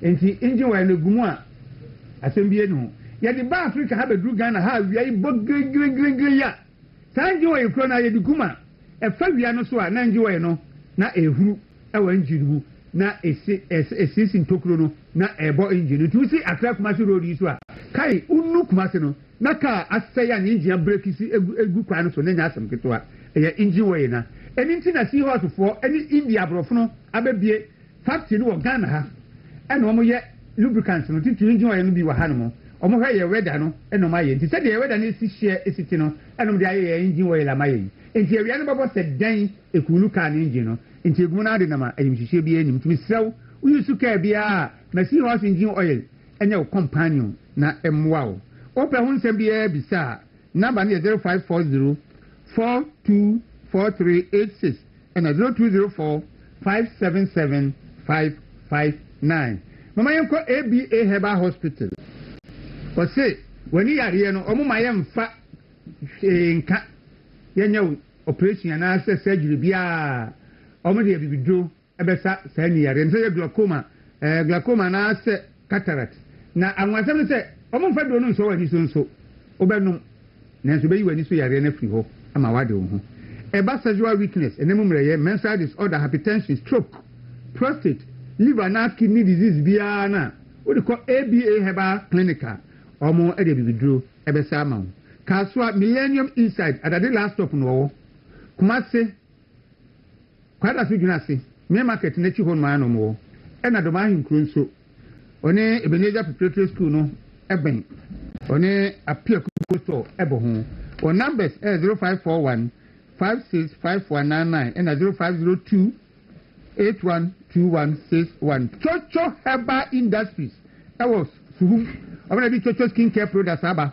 yo Chocho Heba soap udware wia na hwa form and e won ko ahoro mienu ba ko ye Chocho Heba cream and ye normal skin no and e wo Chocho Royal gel oni so me de no aye result kakra te said ya wo snya gu no so de no Chocho hand and foot cream no e yama obia ni nsem tired din we on nsem mremrem so wo so sikemu one day kura na announcement ayedin wo fufuo one day announcement ayedin unya bi fifa nsem a eno so ebekọ ya chocho skin tone ho ne ma wedie ne no ho trotro fefe kama chocho hair products ne ye wonya ho a adwo mti nua fa no na yese ya kate asisu no wonya bi sese mu na yese switch ahoma fefe wodi ya hututuo ya chocho ba mo ho wodware we na akoda nwumra asebi ade be tia be sore na ho ato kama pandamat pasmos bachona total spinters any supermarket bi e ben wo no okwa obenye bi ato e wo ho no mo na ma menkamfo victory garlic mixture mawo oba wotena se be 1 hour no sorry a wamfane na mpempem ho a ontumi ntumi nan no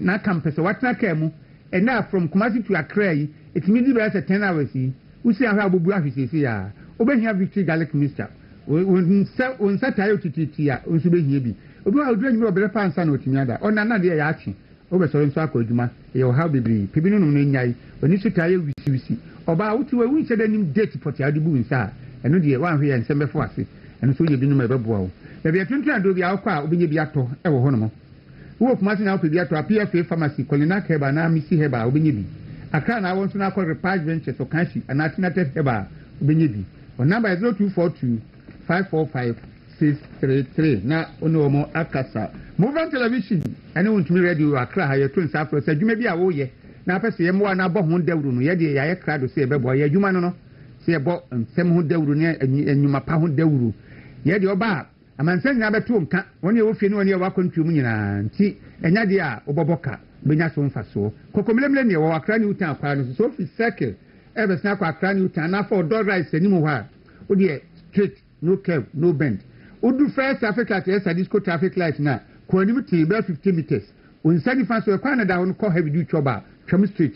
Now, brother, next junction now, when sending fast no. I want to move on television, you want to be ready. Your number is 0509 301401 0592 589720 and 0246 375 134. That's what I'm saying. Ehwe ni mu se Ahanta Pele eba Hunter Pele Hunter West omo hwe ni mu se Ahanta Pele eba all right 2028 Ahanta Pele eba omudo mu ni omudo mu ni pa kro nti Hunter West fo hwe ni and birthday me nipa minu mi nua ene madamfo ye friend no Matthew Mensa Nsowa oye officer in charge ewo DVL Ultra Center was set. How ni? So no. So no order.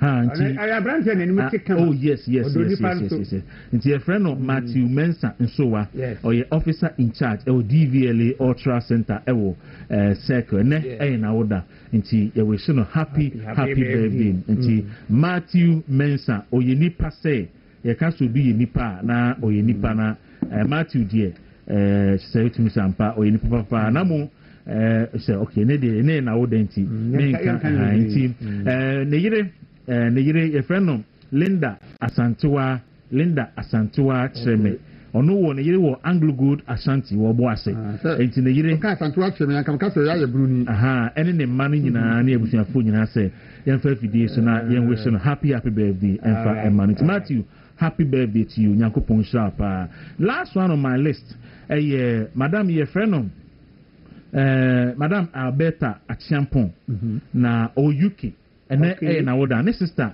ene madam Vicky Canada MPP chairperson ne sister ni oh nice one na ne sister birthday ochna na ne dey ye ne tini oye 18 na ne sister 19 August for no the girls na me do no see ya ye be August for nyina ne yakodi ye wo Manchester ewo UK your friend Alberta Achiampon your sister Manchester United David your sister Vicky Wilson say we show happy birthday na yenso Nyankopon shira ene nkwatintin enfama okay Mrs. Frida again aka Frima or electoral affairs officer ama MPP wokumewu ono aso na akọ MPP loyal ladies oye omo pani oda oba no and your birthday na yenu abe masa akode pepra wontumi reporter Washington region say yemfa fidie wi so na yema happy birthday ti Mrs. Frida again aka Frima Okumewu yema happy birthday.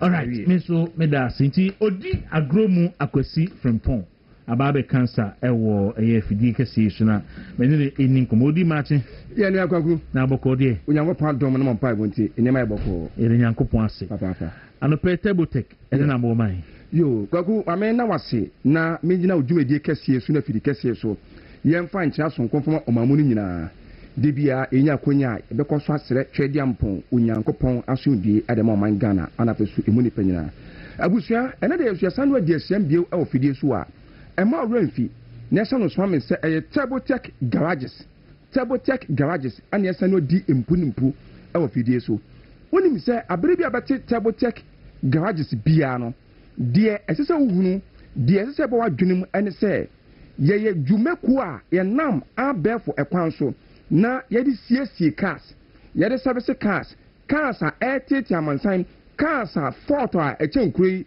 ewo sa cars mu cars a ni use anya amansan de because of say photo hodo car ni muniti amani twikura anyom de sanga sin nyina no ebepiem eyaso no ma ye nam abefo kwan so edi siesie yedi service cars nyina no ema cars no so ba in good condition and as in good shape ebio na me photo kana fo nyanim say opiem ewo Tebotek garages aso ya minu ka say ye cars ya service no e car bia ye niensem fiti car kesiem ekwa dentem ekwa nketuom car bia uyusu ye ne fort e how etete wono ba bia wode ko na fo tuma ko siesie wako service Tebotek garages woda nto nchen ya na usambe piem awo Tebotek garages ya so ya minu ka say yakofa the state of the art of automobile digital equipment abe piem awo so some video from an anabe piem ya so a modern a standard a current some video na boy ama phone to bia awo kan ni mu ye ntoma kan ni twie ni yusu anya ode no some video first of all edit at sa for tunya edman and sepokra senate na so na boa ama kan no so etimi aba in good condition enti ho asem no no me no ka say your mnantene maba wa omo ahofoma omonimte omo abotre omo adwuma bo bill eba kan sesi aduadiem eno ay both practical and theory and it be bill bia wotimi ka wo heme me gina konya ni dwumede kese so ni aton safe ankrankra bia all individuals yesa gina konya so na fidi kese so asan ton safe all private companies ankrankra ni kwa hudo nyina igina konya so ton safe all government agencies abanwe kwa hudo nyina say ban hade empremprem say upe one reliable automobile company ubetimi di company cars nyina ashe ne sa ubetimi di efio cars nyina ashe omonsa na fietuma service cars nyama cars na aba in good shape cars na aba in good condition na be ba cho eno ani Tebotek garages eno ti shano swame ebio ye kasa atoyi emo abran fi se ye tufu se emfa kan koma kwanche vitani bia esan se dwumede ndie ekata course dwumede bio kan bia ye ebia person be general servicing obeso be engine tuning obeso be overhauling anampo obeso be DFN body works obi spraying anampo electrical works air conditioning servicing ana ujia boss say manual say automatic ana obeso be service ya ye be nya enso timi edama ebia ukamu nkonya ayedada ayetime obeso so san dwumede nyina enso dwumede hodo a ye nyina enso awo Tebotek garages ya so ye anu ti be bi obi a wotimi kan one reliable automobile company ubetimi entrust o company cars no eda so musa ubetimi entrust a few cars nyara so musa enu ane Tebotek garages ebio odi cars yi sese ho sam to nchen ya ma me fa nto gara fo nya ni bio se Tebotek garages esan ye dwumeku a ye to cars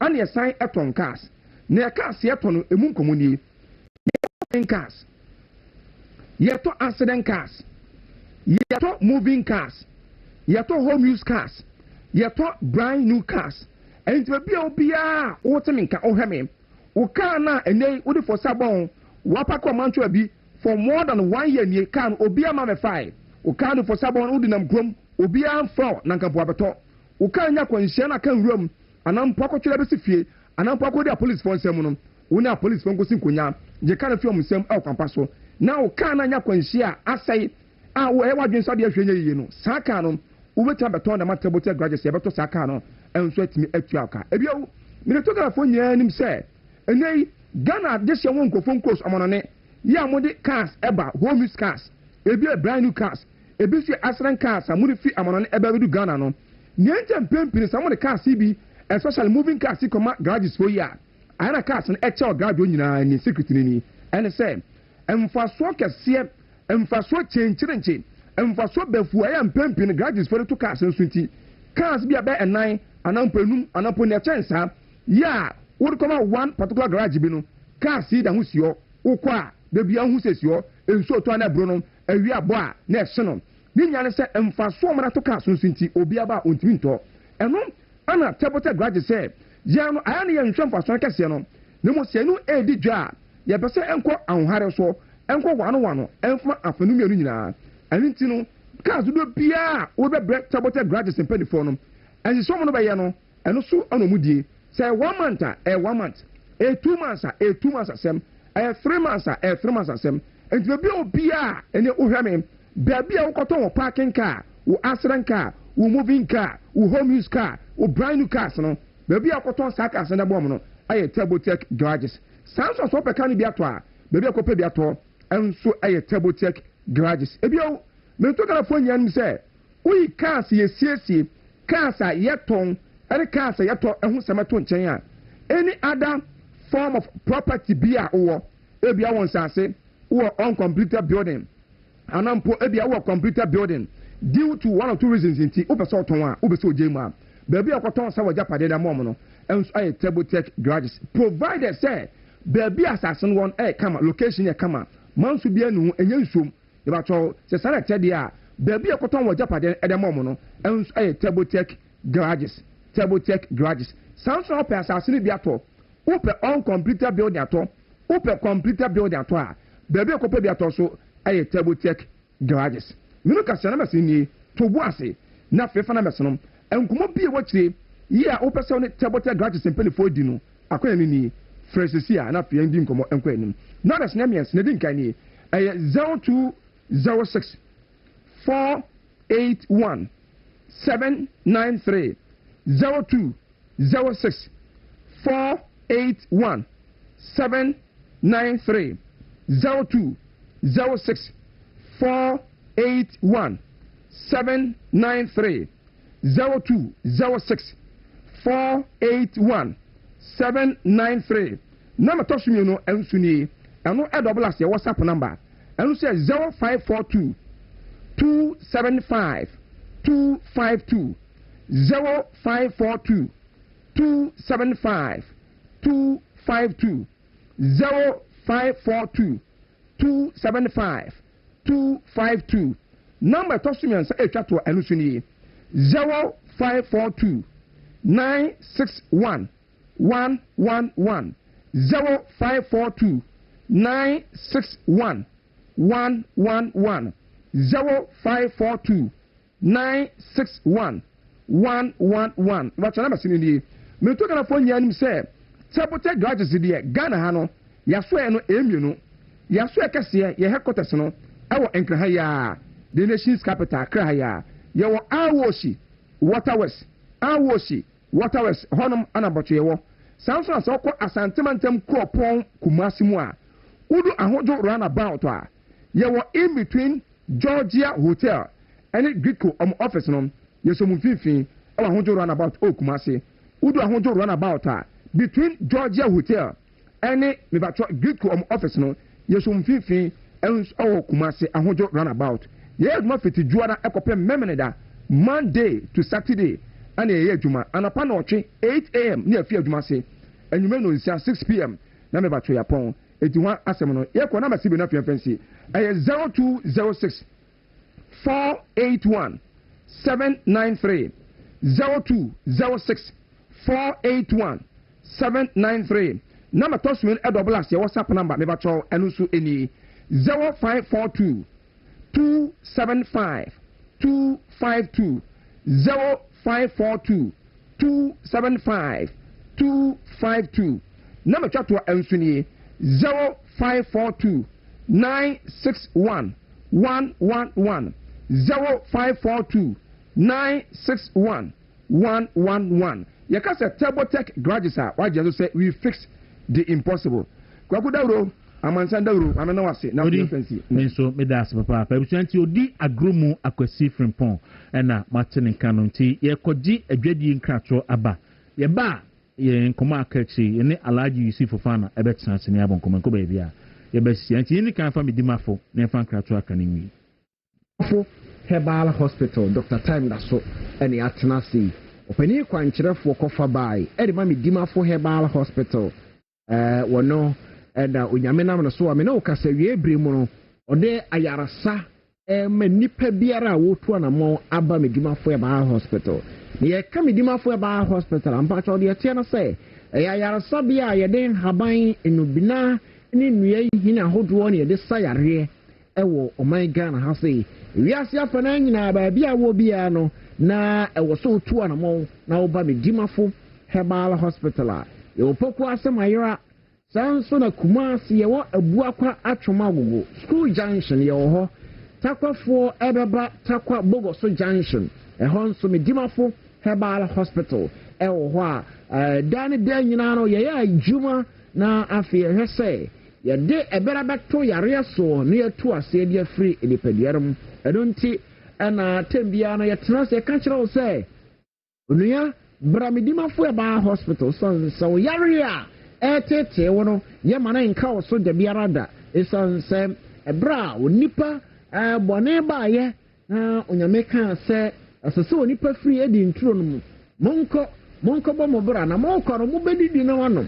na se monko akodi duaba hodo na monfa na haban no emfa nsam ho yare eno nti se ye po obi a wode haban no bina hodo ni nwan hini ye adwuma ye aduro ama nipa hotumi tona Dr. Tam Daso Dr. Edu Jamfi bi okasa haban tina haban eteme kasa empempi no ha metan kan kire se ye ko bi a otete haban obi a so ye bibidura o se ye ko bi a okasa haban ti na haban so tene kasa sa nipa no na o se etime ko ne nchen na afi ode haban no esa yare ne ho etime atoye nti se enane bredi kan a wo hwa mi ato na mo na bra poku asemayira Kumasi ebuakwa atwoma school junction and atakwa e obogoso junction it turns out one more ben Accra Greater Accra hina say all Central region some part of Eastern region Volta region and a Greater Accra region hina no ye ba poku asemayira odo ka na ba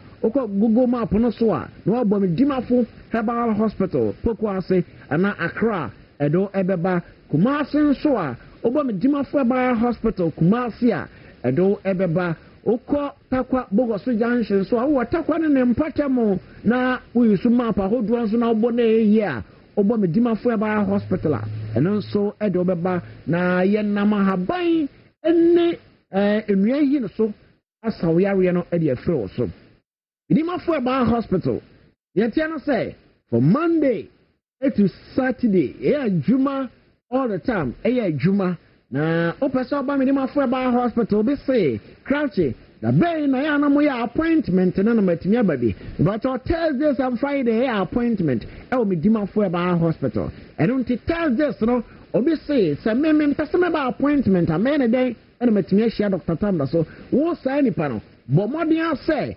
Thursday ya wada no papa na waduru medimafo Herbal Hospital oba medimafo Herbal Hospital ya wada no papa Nebacho ubeshia Dr. Tam Daso 1-on-1 and sana appointment for the channel for appointment no natural say dumie no elbow krono na appointment for no etnase enti wono obi wa say minister make your appointment fee but wono bra do Thursday no papa no wa ba tenase na doctor show Friday so appointment ekoso ewo medimafo Herbal Hospital dey tell say appointment ni nyina no poku asemayira but ho an appointment ni nyina ekoso edema medimafo Herbal Hospital yare ben na tete wo opasa ubuke appointment now about Thursday every shot Dr. Time Daso appointment number no 0591202375 pato tienie pa appointment number no 0591202375 appointment we better 200 Ghana cedis for appointment no 200 no unya tua pacho untua biem until say ohuato we first timer and I will tell 200 Ghana cedis no na oba me ma fo ba hospital obi say krache me mo me ho sen na maba me di ma fo ba hospital ete no sam oba bo ho so kwa yaro sabia for the first time na card 70 Ghana cedis so be lap na be scan no oni doctor din komo wi a na fe ye hu di ma fo ba hospital ye mfiti preko pe madru oba ka o kasa wi a ansa na wo sala ba na mo akoye scanner ni amo akwakotwa na afi ya show ni pediar ma hwese ohaw no enam den so na baaye den nti no onye sa ohaw yi na empo na duro no quantity say na de bawa oho ebetimi atọ nti obi so onya fiateka obi se ono dodona ulcer obi se peptic ulcer na won so tambia me ka se ka ulcers you about best 17 ulcers more than 17 ulcers and it me ba nipadia so a ebi kra esophageal ulcer ni nyina ya ulcers ahodo a but tambia na na mienu wani eka peptic ulcer dodona ulcer brahidi ma fura ba hospital nan kaya aka no se bia ba so a yentu ase emfama ba bi so say me menses no emayi ebi o na aklote ye chen say ebi atambia o menses na ba yi but for this time around baron sa aklotia blam dima fo ba hospital uba ye dabo na afempo ye treato sometimes na ebi o ho a bi ana wan kasa woni paduanom nom fibroid no afei na ba mfifin ketenkete a afei na ne o masesa woni paduanom obon so na blood na clote uba me dima fo ba hospital ye babo na se fibroid nso na ba ne amu aduro ne yanane no de afei ni paduanom na ho atumi ato empempe ne ameta ka kiro se tete no na ya nananom adedido omo noa anhaban ne ade no sa no pa bia na obia de cap no anom bi ansa na ba bi obekọ bia watumi akọ aboa na afi krampon so no cleaning system no afi o how bia de ba bia na tu ase wo ne padua no ba se se amena o kasa de fatty food ahodo nti spicy food ahodo nti se ni adaje na ma dodo na se ampaso ono ma ye mra nyina fatty food afi spicy food ahodo a dia yen clean system no eno enam so akofasa ho no enso atumi aba high cholesterol mountain no nyina sisi oba bi o se oni atenka no ntimi ma immune system no aye weak awose ma immune booster draw eya tatahwe bartem ya meka ntro se nyame dua ye immune booster draw kase pa sanso na sa nyame dua kro na no anso yetimi di treat fibroid eya na ye wo mu mienu a ye sanso ede borofra haban a awo no doctor de nyoma ma akoma yensa na eka ho na depending on no de size no afi wo de ama na wo treat o kama na wo de ho de free sa o how no emo ene nti wo so to na mo na wo ba bi a henia na aba so henia no wo hunu ba bia wo de fa but me ma fra ba hospital yen nie mo odro mana nane e ba cho for the first time Ghana ba ko semu na yar sabia bia ri ho wonya usika nti na doctor baaye na emomo no wayara senti na doctor baaye I don't think you say oh ba me di ma fo ba hospital fasika ketua bi ba je wayara sa wo me di ma fo ba hospital na ya mo na afi krampon so no wontumi nya opom den e ba se bacteria infection fungal infection ne nyina no me di ma fo na wo so de ba na afi ya flushing out ade ma wo san no e entatia case out doctor tam da so ani so ye mfa fungal infection, bacterial infection, virus infections, I would want and fancy Dr. Tam so it is so about power ya wardrobe with me dima for about hospital and yan be sabi literally na empocramono just a thought to pet with the good now men now on the Berman shaba copa opa moon shabium but so many so not them and to be sweat in your four omra me dima for about hospital now fi omember so hwe ade ba kono say ye kan chiro eneda say I was out to na mo na ba me dima fo obi se me de me yare akina menya no waduro bara ebra so say oba me dima fo ba hospital poku asama yira na onyame de na yare satumi no enso ereto so ene ntinum sa obi a me no kasai wanya fatty liver bara me dima fo ba hospital na ya mo afa u kidney say yese u kidney enye ye biem me ka chiro so to na mo na bra na otwema akoma yensa ena doctor de ma wo say u kidney no ebe sure say repair na afia sanso aye adwuma enti so beto na mo no aba medima fra ba hospital poku asema yira me ba cho enka ojere fa ho de be ya odia senke ya first no abre na abrante koto esubura no mabofo no be horo no 38 times enke ye ne ya enka okọ maako miensa na honto no enka be ka kira say krache nsui oho beto wa nka okọ ka ato bara na onu muni se eduru ba bia ya na sa ayarsa tumi no ewo ba bia obekọ koduru ansa no wanya ayarsa tumi no ede nti na meka na sa de nti ameka nsa nyina no say on sem tempi no na ya na immune system no obia de different and to be one immune system no strong and to man dra etimi absorb na afa de ya adwuma e woni padua no ho aton intentance but obi won so a na immune system no ay weak e wase etimi mu adura ma immune system no ay stronger na etimi fight for any bacteria bia e be ma system no eno ntin ya so ba medima for ba hospital a o so guso ji aduro bra doctor de shawro kusu ananom na ho entumi ento sa o ba pokwa se mayira enna but oba beto Dr. Tam da so sa da bia baba bia to anamo na bra na yam fa bram fanto yare nso ne nto ase ma ye de kasa edi esi no me kan chiro se be ma o be me fon e infections nti obi a se wote eya wo sisim e mo hwehwew bram ni ma fo ba hospital e mo ahodo a ye infections nti mi ko tenase na afi krampo so wo mo haw na o ba bɛɛ mana bɛɛ den sɛ barika se nkyɛkyerɛ no wodi si a ɔsi agye wɔ kumi mpatɔ ɛnyɛ sɛ bi a wɔsu ɛyɛ ne dɛn nko a yɛ namba abɛfrɛ na wɔba bɛhyɛ Dr. Tam da so appointment no ɛyɛ 0591202375 afei 0244774282 ɛna 0500727215 ɛyɛ medimafo herbal hospital Dr. Tam da so namba no fa phone no atwa na fe frɛ na ene eni nkomo bedase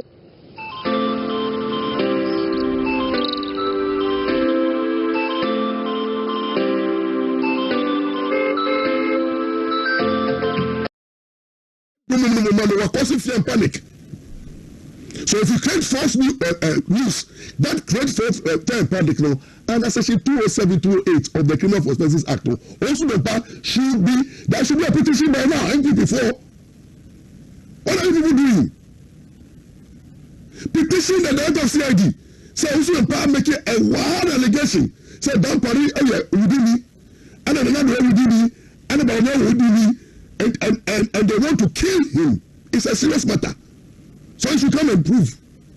2, for him to threaten MPP members. They say also a pending law. Look, Mr. every political party be a public institution. MPP is a private organization. Per law, MPP as a political party can start under the Political Party Act. It's not a public institution. It's not to be joining and a private. It's a huge public institution with free membership. Now we have one person threatening the public through curse and a jabber, daring anybody to go and vote.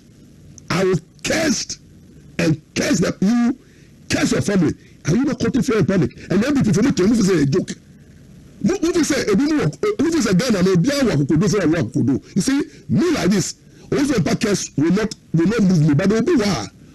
Young boys, there are young boys be one person go to but they are scared. Also, the mini park also a person say they don't tell me about until you end up also will end up weakening your base.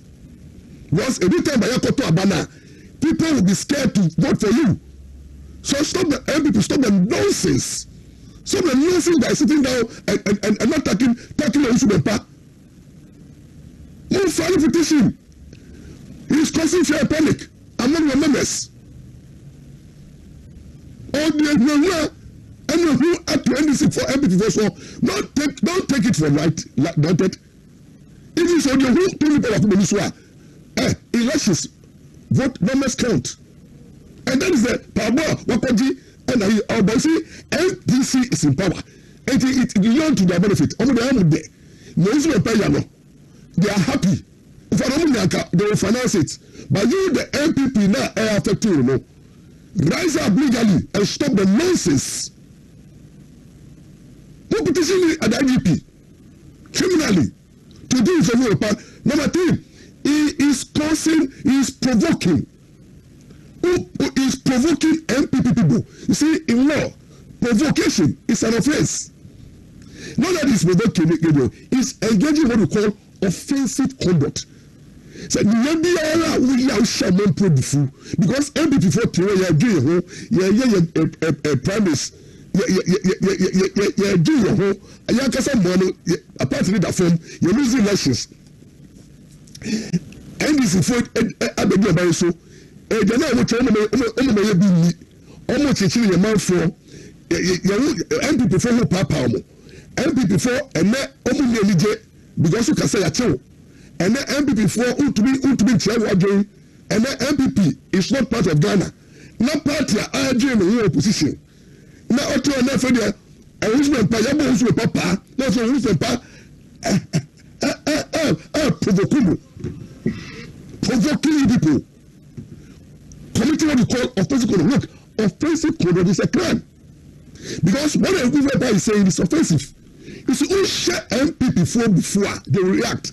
And they never go to the show because and what he said, I'm not for this Kumasi person, but I saw some kiosks because he knows that our show will be full.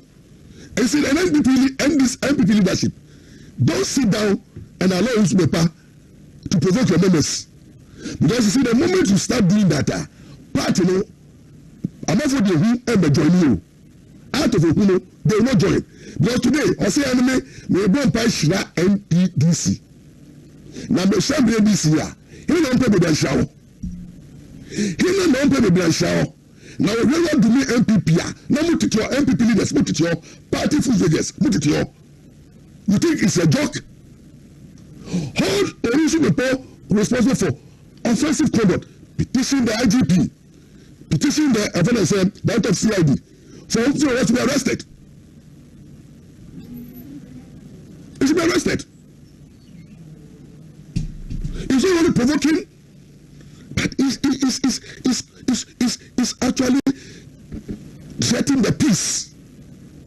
Or threatening the peace. Because see, when you begin to talk anyhow, MPP force them, no boy no the leaders, now now by now to be the president, maybe before what kind of this is extreme provocation, and we know how sensitive politics is. Obiwa politics is a football man. Obiwa politics is a religion. There are people who are crazy in MPP, and they'll come after instrument power. But you see, we want to look the law. And the issue law, no criminal law. Yeah, we are civil law. Why are the lawyers? You know, MPP. Me, I'm not MPP member. I'm not MPP member. But where are the lawyers? Issue a writ against instrument power. Issue a civil writ as well. MPP for the causing fear and panic. So if you create false news, that creates false fear and panic now. And that's section 207, 208 of the Criminal Offences Act. Also, there should be a petition by now. MPP for writ against instrument power. Issue a civil writ as well. Modern criminal, issue writ against instrument power of the church. For what? Violation of the rights of your political party members. Moving for hate speech is promoting hate speech. Moving for assaulting members of the party. Moving for threatening members of the party. Moving for seeking junction against him say, henceforth, no international demo and no MPP and SM soda. No I can't say no MPP D can't say no find junction to so no kwasadina oye no also the price misgiving o te say o muri ho then we be full say and na kwotara jo so and that's why they ma be me na ampa din and ka na chegufu ha o so pa o wadi ho we say we see opinion o we make be no stupidity o so pa o wadi ho you call my name in your stupid church activities, dare you? Me never you attend that. We know boys have been digging my time from the social media. That's because you can't. You work out here, Mama Jane. You came and insult me. I kept quiet. I didn't tell them no part of my let me fly when I say papa forget about it. And go for deep so I can't even carry. Maybe I don't do at them. Who yame? Then you sit in that stupid church and you mention my name. So I'm MP. Who's the MPP? Maybe don't find out whether I have a Cadbury member. That I speak for MPP doesn't make me a Cadbury member. But listen to me. Maybe the only maybe to personally, but MPP party na make can. MPP party moment trust him who don't pa. Jimmy Tino offense any party. From and then economy taking legal action against him. We call the president conduct. Say provoke party now. Sa na ko provoke. Chief Imam, and I must for the corner so. Na question na sorry. Now yes, I know MPP for Bufu, no me today. Where can you survive? One more to show women, so that diabetes are when you cry Efra. Now, why hata what's on them? What's on no? It's a big kitchen. Now, I'm getting so what's on to say, I didn't say toilet. I didn't say toilet. Well, what's the cry? I have to tell us die. I saw the I die. Now, you can even busy, listen to me, busy Josh now, one. MPP members secure and that constituency. When they charge on you, can you stand? Let's stop the stupidity of this empire. It's misbehaving. Now, MPP for look this way. This is the last time I'll talk about this thing. Sure? Me, my name is saying. Next time I can political ninja policy can me have a politics are more men. Some of us know. MPP need this policy next time. I'll stop even talking about it because when I see injustice and fully men, people cannot handle it. I am the fool. I will be crying, say, Copa de Mujo be a guy. Now, you to be permanent and send them into my. Or they go for Korea. Remember the source. Say, every people crying for Bonifua. I'm not some no do. Also for also say, me fan check. We, into the Yadu, who's one part, who be Yada, who Yada be Yada. Who knew the message? I'm in trouble. I'm in picture. I move targeting until the message. Namichi, one of Babumu, say. All forgiving spirit. So be offer bonete. How many times have we come for nothing? So we go for more for the bonete. Every people from you, get the same people from you. Honor your bonnet, 8 hours. I mean, is that how you go? So when you bitter to say, if you're born in child, you become a bitter person. And every bitter person is dangerous. So, as I say, when you bitter, a show body mu and never to be kind of awesome. MPP bitter we yank MPP we say to say we yank party no gua na say we no no spirit be show me na any na spirit bi mu e am no spirit obi o ye bitter bia e evil obi the anointing na me no cannot have bitterness. So the joy of the Lord is my strength. The joy of the Lord is my strength. Or say, the moment that we be born in bed, we are free. We go like free things. That is the word of God. Now me encourage say, you find your mouth for bonus. We don't trust us so for. We trust us for say, me find MPP. Me say me gulu. Oh, we say power yira. Now me find bonus. Oh, me yo. Because say na me pa that is it o tell them sit o preach about forgiveness o I was about members no problem o so the part na call so that go tell about preach about forgiveness me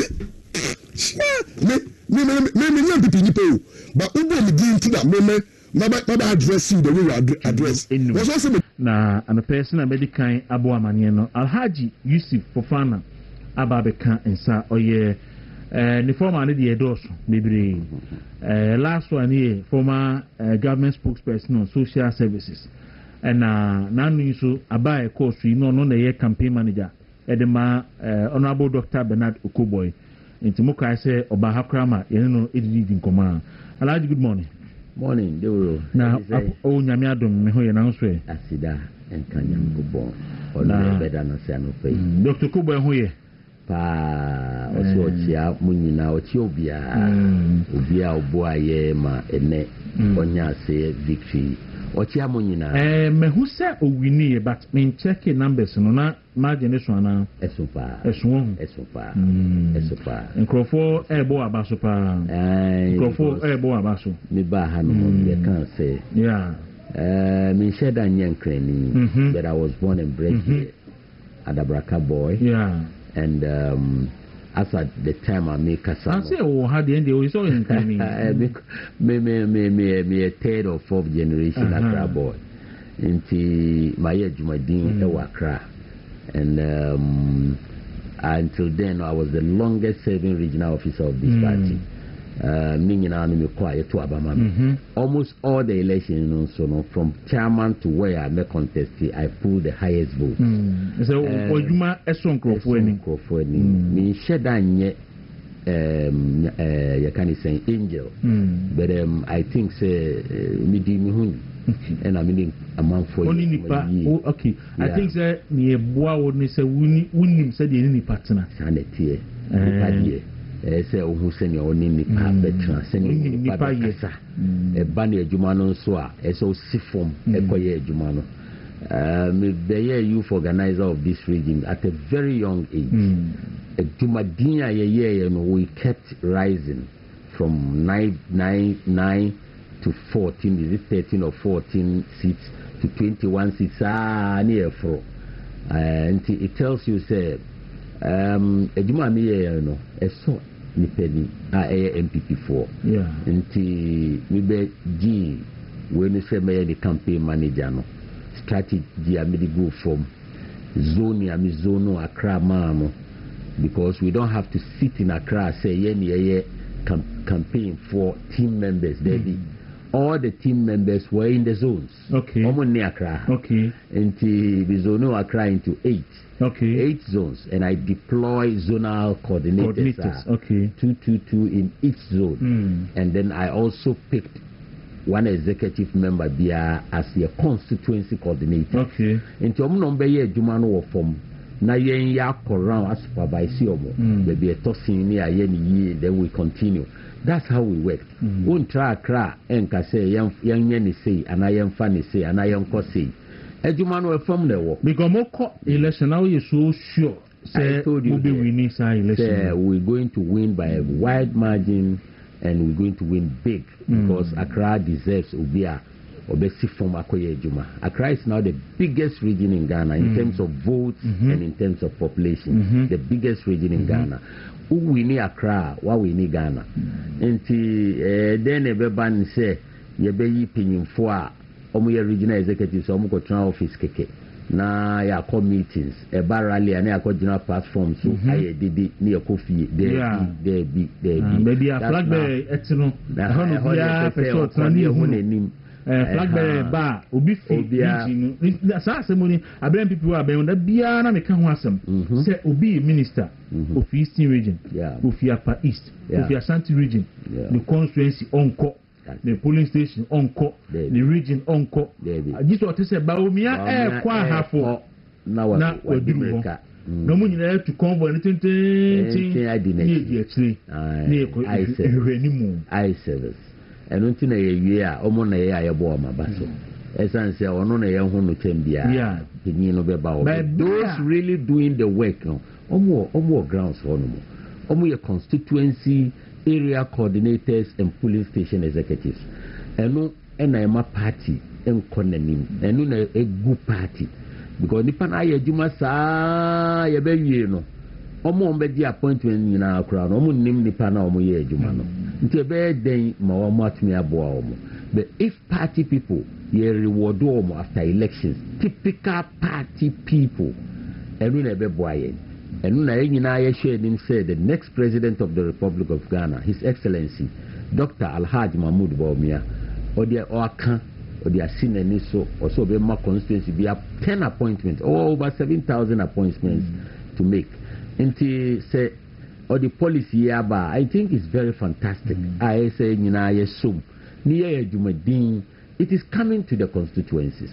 I think you asked the question, among answer. In the election, the regional chairman, Honorable Dr. Bernard Okuboy, Epulu, 488 votes. Okay. And yeah, Papa Fred Boy, Enya 173 votes. Until to me say why there's a wide you can say gap. The difference is 315 votes. 315. Wow. It's such a big victory for us. It's a endorsement.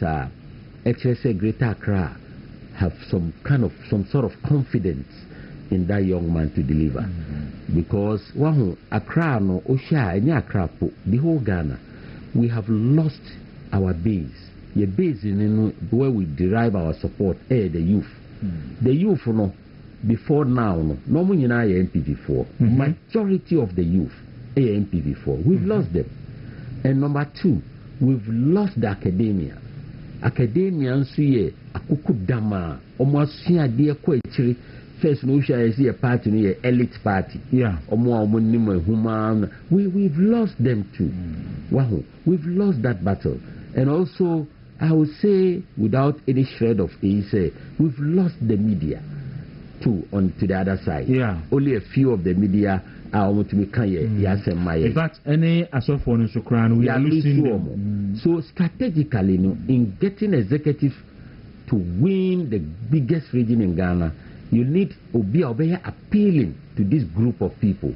When you come to the youth, Utimo said Dr. Okoboy falls within that youth bracket. He's 44. He's going to 45. He became an MP at 34. Wahoo. And through that, Waraisi, CEO of National Health Insurance, board chairman of Kolebu Teaching Hospital, deputy minister for health, substantive minister for health, NHI, National Health Insurance. Many will say, or a lecturer, Gimpa. So he falls within the academia. Academia, because that is where we belong. That is our strength. Because people look up to them. So strategically, you say no. Let's go for this young man to be able to wrestle that kind of. And Okoboy is liked across the country because his of his media engagement. Oko radio so, oko TV so. Among for free fed baby bona basu say, oh, you're very good. So the media loved that young man. So onono ombeye chairman okotra regional office now a prayer meeting ye pon anoko fi onye sai nipa no. He will be with the youth, obestiasi form with the youth. He will be with the academia where he belongs, and he's a lecturer at Gimpa. Gimpa until now I don't know is the biggest post-tertiary institution in the whole of Africa. Gimpa. It was established in 1961 by the then President Nkrumah and the United Nations. Yes. Most of the former African president Gimpa. Mikra masters bako. Gimpa na mikoye. It tells you say Gimpa or lecture no kwano enya dikitwa. And the media there offer no kwa. Strategically, when you position people in these areas now, it means you mean business. You definitely need to wrestle the seats every year in the 2024 elections. Yeah. Now, young fire and tuma pamfra. Now, your past glory of getting 21 seats and above. No, we can go back to those days. When you win Accra, like it or not, you win Ghana because it's the biggest region. We have the biggest chunk of votes in Accra. So I think, as Okoboy's campaign manager, I did my work. It's left for people to judge. I think the sort of commendation I may receive across the country, and some people outside Ghana, I think in so many for some reasons, because if people say any man kutia mono na ibi anodin, but ni as campaign manager deliver.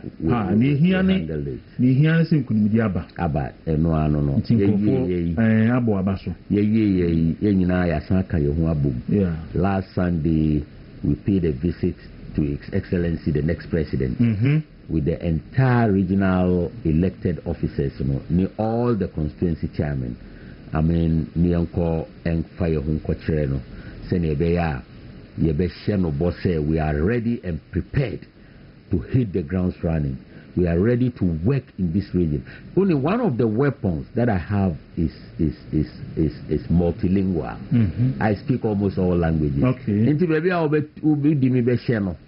will deliver. Yeah. Me can't say microphone as kasa. No more. Now, someone who say yes, I'm one of them, and I thank God for that. I mean, that is one of my weapons. And number two, nipa de o ye politics a say na me kan ye no o nhye ye dan ye srabo for they so conduct you very well, and that is what Accra saw in some of us. I keep here in Accra until me can say me back and be position be our Accra, and that's what happened. You understand? And I would say with the team Ayanya in Greater Accra now, from the polling station, area coordinators, constituency executives, and now the regional executives. No, we are poised. Third October. Materials, fantastic. Constituency fantastic. Many Okubo chance I share the sort of materials the average age of all the chairmen 39 years. I see. Young and vibrant. All the constituencies. Oh, okay. Very young and vibrant officers. And almost okay. Businessmen, entrepreneurs, and that tells you, say, that is what the people saw in them in their various constituencies. And that is the beginning. That is the starting point. Wow. And strategically, when you begin to put the correct people in correct positions now, it tells you, say, you are in pole position to go beyond more so when you know NDC for adada ni propaganda na omu ye nyina sisia ya house of we si amutu obi esu obia esu wo Ghana ha ekuafo obi esu. So I thank God, say, we have the right men to deliver Greater Accra, God willing, going forward. I was allowed to use Fofana and Martin and Kano, no campaign manager for Dr. Bernard Okuboy in the last election at Ekosi. While dealing with Greater Accra region, Omo Ilusu, you know, reach out to Omo. Yeah. Definitely, we've done that. We are planning to cross a from a meeting. Okay. Now, you know, boom because that tells you, say, Obi Lusua, and don't say on your papa. Okay. Maybe at that point, you know, Niente or Lucy, and he say people have confidence in the other person. So when you say, if you to me Lucy election, they'll come back another 10 or more winning. I'm told, say, women organizer position, winning by one vote. Wow. One. That is very and our deputy regional secretary, so 2 votes. Wow. 2 votes. It's a very competitive. Very competitive. Into I don't know. I'm yet to look at the other votes and the percentage. Okuboy has the highest percentage of about 73 or so percent of the votes. It's a total confidence repose in that young man to deliver. As I say, baby. Now didn't share in the last government now he delivered during COVID because by his training I was a medical doctor say he understands the characteristics of the virus COVID so he was all over the networks, all over the media explaining. It's part of the reason why he lost the last election because senior oye na obani homowo in Accra, it affected his constituents. One of the biggest places I did omoye teshi. Yeah. You will be see over Ashionpan. Kefi Ashionpan teshi. It's so fantastic. You'll love it. And that election year and so and I can say that year because we don't because of COVID. It's one of the reasons he lost. The COVID and yes, Okubo Juma Waye Waleji Kukuno. There's no MP. Lekma Road. Jesenia or Buaye Mienya Lekma Road on board. Constituency office. Nipa wa Lejokuku Bibria Wato Kasamomo Omudi Ye Uba. Wayenya Bibri, and he didn't leave them behind. Wherever he goes with his people. And most of them have places of work because of Ejuma Oni omu ye no. Into going into the election, no, the entire executive from chairman constituency no to the youth organizer. Omu nyina ata nechi. Yeko round ye ni omu na yeko. And even former executive nyina adi nechi. Because Oyobia when he moves with his troops. He knows his generals. He understands. Say without them, onya and onya ni opeso oyeno. So that kind of man. It tells you, say, wherever he goes, he will deliver. He will deliver. You didn't call Hollywood. There are people who said, say, you didn't call any ending political career. Because at that time, I didn't call Hollywood. No, 40 years. And a Hollywood, so call a board chairman of Hollywood. A big issue. Big. Dr. Kwaku Dam, professors. Nipa over 70, 65 money as board chairman.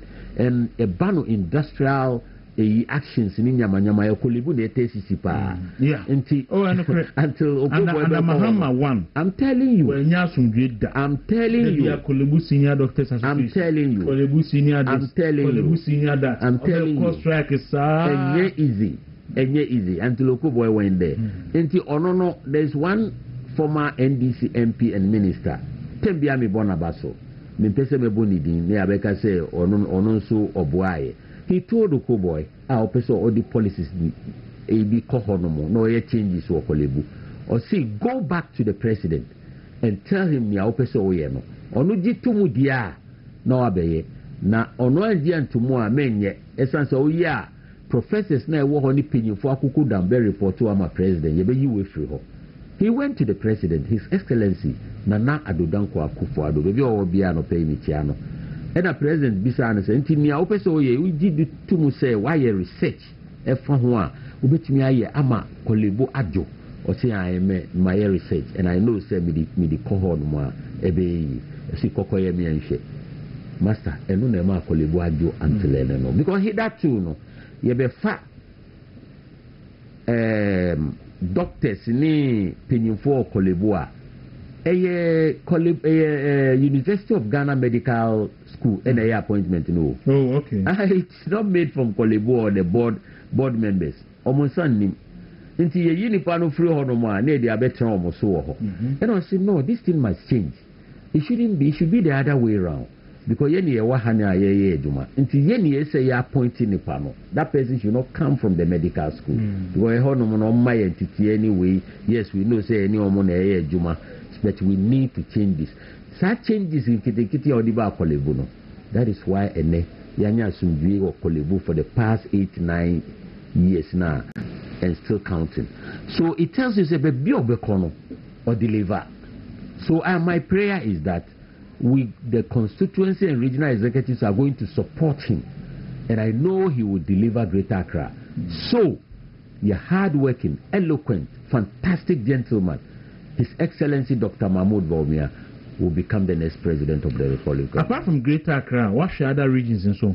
Oh, my share other regions. I think we share about 7. Is it 7 or 6 regional chairman penny retaining out of 16? 16. Yeah, regional chairman. Let me say Vota, Wanya, Uko, Northeast, Uko, Northern region, Uko. These are the places are retaining. Apart from that, about 10 or so.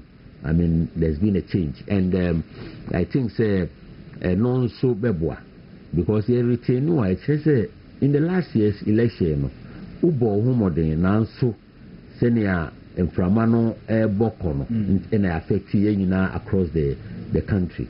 But there are places you can see nyama bakumi no be etosin. Based on that, the delegates ebekasa and they will speak loud, and that's what happened in some regions. Yanya this crop of executives manning the whole region, and I think the MPP is ready now. It's ready. You're trying national elections, you're clear national elections now. Now, let me tell you, exercise here. Only say I revive the very base of the party. Omo say omo bufu in 2024. Omo say omo nye election bill. Omo nye MPP bill. They all came on board. Obiaba on board a position because and opera may catch it as we say one advantage of say a two flag bearer and first and it's the process no a united party no Allah because obi honoma or support to Bawumia but constituency also support to Brian Nipa sanity obi also support to Brian Champon but in the constituency election also support to Obia or support to Bawumia na kana Japan that is it because of Felicity Bia say ni pa no ka betimi serve constituency better nti ayesa obi honoma bo say region no na bia ono ye pure Bawumia but of course say obi or region or contest regional even though oye Brian Nipa no no force betimi ayejuma no asunti aye you say cross ama eno na di unit na banti first no ukofa man kan to kwanto ho we nipa no so ni nyina eko and Dawuro, that is why tembia no makano wo efidie suda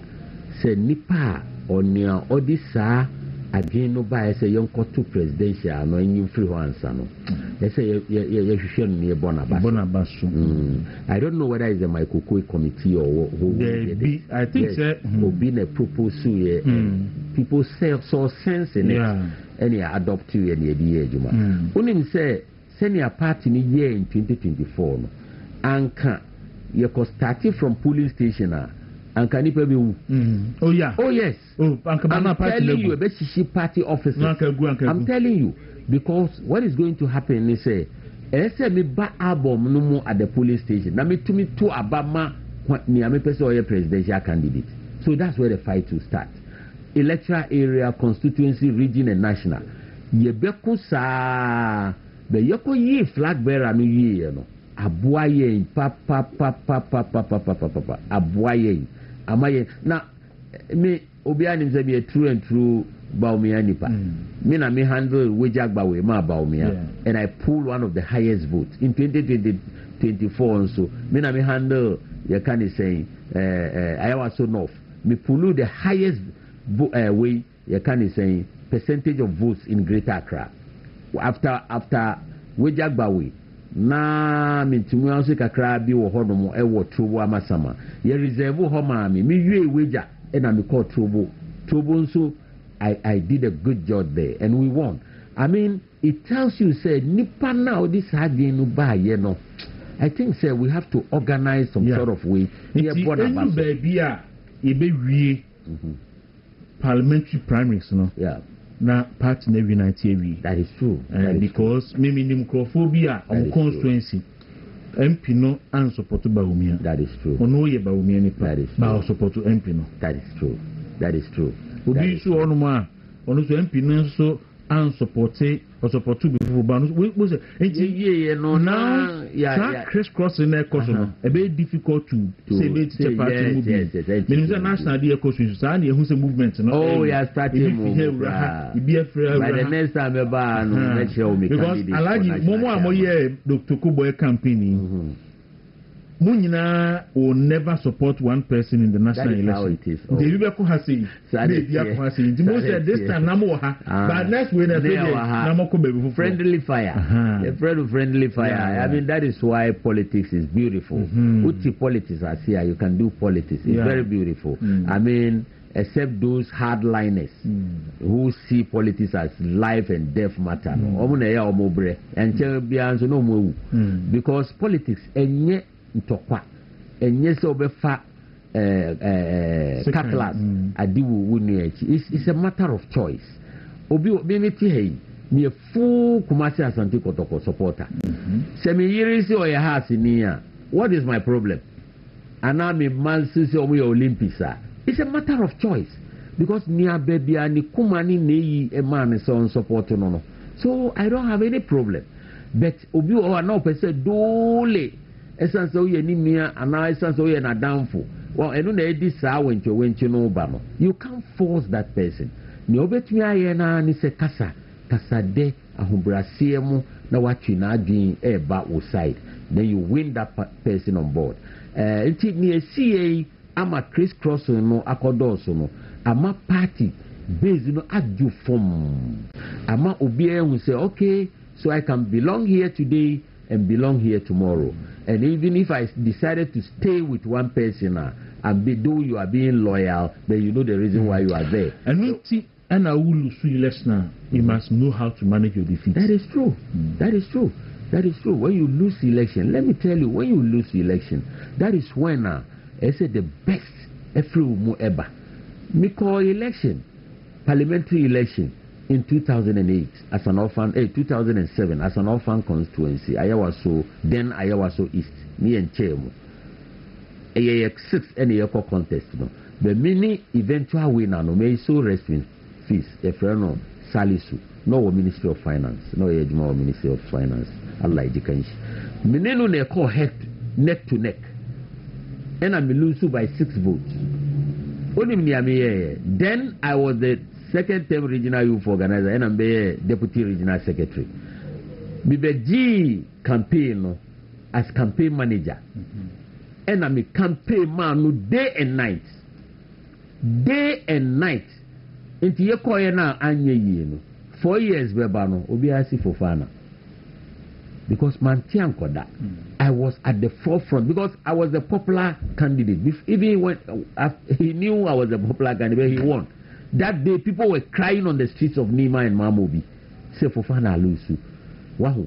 The day I mean Lusu 2007 primaries. 2012 me by I won massively, pulling over 80% of the vote. And I mean there 20% Emma Nipana Akaniso Munkoche. That is what we all have to do. And in my constituency, which is Nima Mamobi for that matter, there's never been a candidate since 92, including 2000 election, Awayo Winnie Cry, Jeffrey Nisano. I want your vote, change presidential candidate. Okay. But I pull almost 2,000 votes than my presidential candidate, Nana Adodan Kwaku. I pull almost 2,000 votes, meaning the constituency. Many but I pulled to almost 2,000 votes. I'm a grassroots man. Wahoo. When I mean it tells you say Nipa Ulusi election, that's not the end of the world. Yeah. If still you want to be in politics, you have that time no one say, oh sorry, a year jumadin, a boy with open heart, clean heart. No say oh yeah undermining Nipa no. Yeseni anya or nya wunsu benya. Essence maybe at that time no na Yankupon Shishie no ne say and you wuna ube just had it be nti woodie it could be another place, not necessarily being an MP, not necessarily being any other position. Nti me I 2017 na Urebi on the contest for Lower Manya Krobo on the ticket of MPP. Yeah. On this you win here. And Omuiano. Yeah. And kono be first MPP candidate to be winning. If any no eti. Yeah. And no Omuye say recounting say ebani say concluded tell abia winning by 250 votes. Yeah. And also per MC. Ama for MC na man. Omoye ye nsanka. E Jordan Ire Hokot na ready. Less than a year. And he end deputy regional minister. That is true. You can imagine say anka obi our constituency election no police are vote no no MC ni amfa man no so tisi abontin e de yawo ni ebufuo kekan nsem a say anka deputy minister ninsanka no kasakasa. So I'll call on all the executives now omonsanka ni omohwe no let us all come back together. The only is the elephant. That is why we said the elephant is our winning symbol. The elephant is our winning symbol.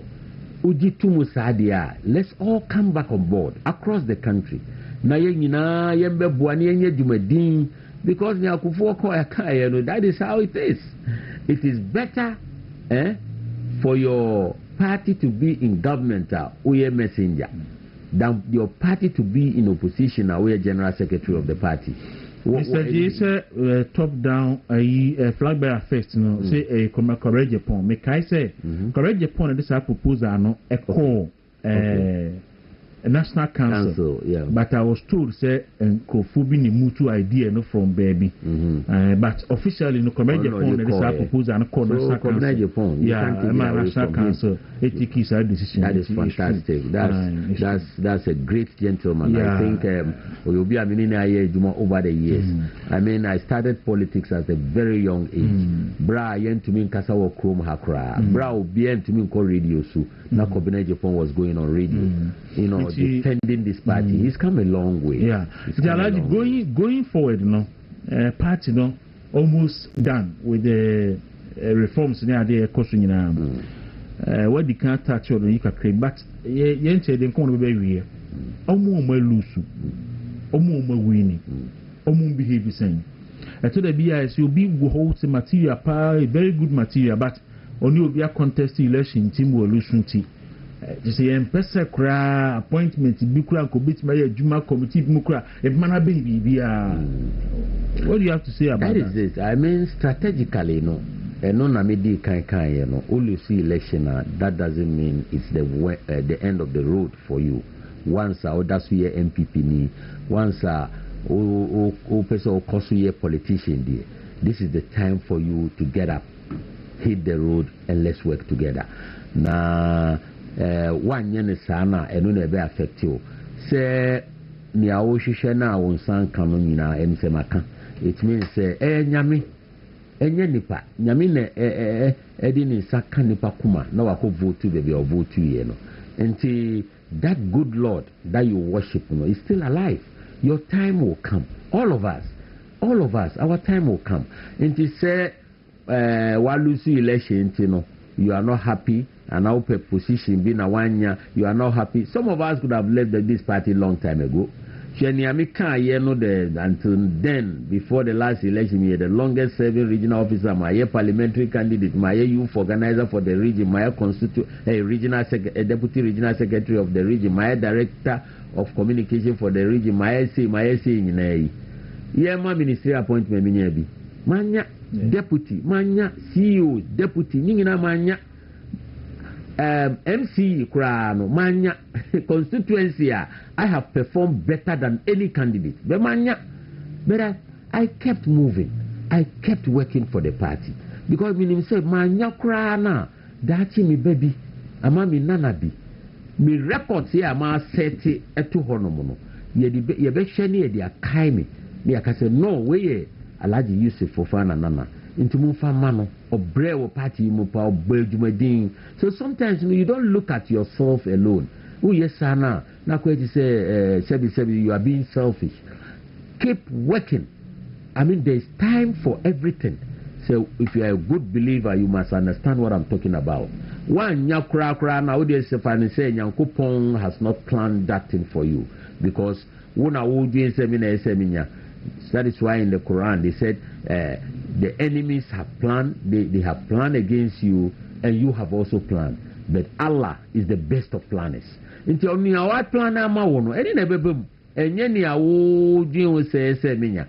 that is my way I made in Manya and no crime in so I will not die because of it. And I'm always working to make sure the party succeeds. Because when the party succeeds, is when me manya shikra I succeed. Until let us cultivate that kind of a beboye ina near to me akoyenim. Send a party a solid party. Party Africa. Yenim say it is the party I believe in the rule of law, fundamental human rights. Ni bibiano ebema Obia Asia Bibi Afri Party. And when you go outside the country, do you know that people love this party than any party in Ghana? Because they know our history. Yeah. Where we stand a honor and you shifted that. Say Bumubeba as revolutionary party. Yabekum nipa ya ye krofo ya kayaka die ne amatema force into a political party. Ni da so yes ade no sesi anso eno nso ne ya start biom no ukona ukokon mu ho asema ne a jump wall ni etuo ne akochew unam krom ni uka ne ya stop ne CBN na ihwehwew ye di ukonso ye sikofa 50 million Ghana cedis bra as bail condition eno ntina Martin Gbebu catch omo say omo prepare because tomorrow is pregnant. You cannot be in power forever. If there's a change, and when the change comes, and it's coming in 2028, that new government will achieve nipa because of kofa yesu bra. And say they are bailing nipa no. And nobody can complain because the CEOs are quiet. Asofoni imam nyina are quiet in this country. Nobody is talking about it. The media is quiet. Nobody is complaining. Say, "Sa road na mudi ye fasono e true." Into yen ye because it's dangerous. Why mo na edi atem didie ba into Ghana politics? Enya ndisi for. Enya ndisi for. Yes, ye didi na nado atem sa e baby cry ka so wa chacha. Eso insuba. Insuba. Ye didi na tem ye ka say ono on the president da. He's scared. Obey president. Kufuor sa ye didi na te can say Asantini can never be president in this country. Kufuor be the president. That's it. Zongo Mukrano ni didn't attempt with music, with songs. Yara wa kuke so alaji jeje melema wabaku so kukurudu me bakin fuska yaji na nim tuntum na yepe jeje yempeno. Then he became president. Nti wonya nyame so for obi bejina baby. Me pese me body I can say it's in public. Sa Reverend Usu Bempa bejina baby aka say obi ntumi nye president because you're Muslim. I asked myself, is this man all right? I think he needs a psychiatric examination. Is it right? What he say, Imam Biako Jina baby say, me and votu ma Christo ni because he doesn't believe in God, Allah. Tembia eni to abamamo. Yen complain nida. Ena say Ghana is corrupt. And Ghana is not moving forward. As I said, Muslim in president, should we put the blame at the doorstep of Christians? Say, Muna Moody president of Ghana, you are corrupt. Sane say, politics. Anna said, he also forgets that most of the countries in Africa have Muslim presidents. Senegal, Guinea, and you continue, Mali, Niger, all of North African countries, Tanzania, Babia. They are Muslim president, Cote d'Ivoire. Will you continue mentioning Nigeria? And then I see. Now, you talk ill about Muslims like this. And we are one people in this country. I am who say Muslim phobia. Asorieti abawumia. No mu ye Muslims na omu din tro gu bawumia hu fi because omu ye NDC for na eyemeya. Because what it says, they say, you don't care about your future as Muslims.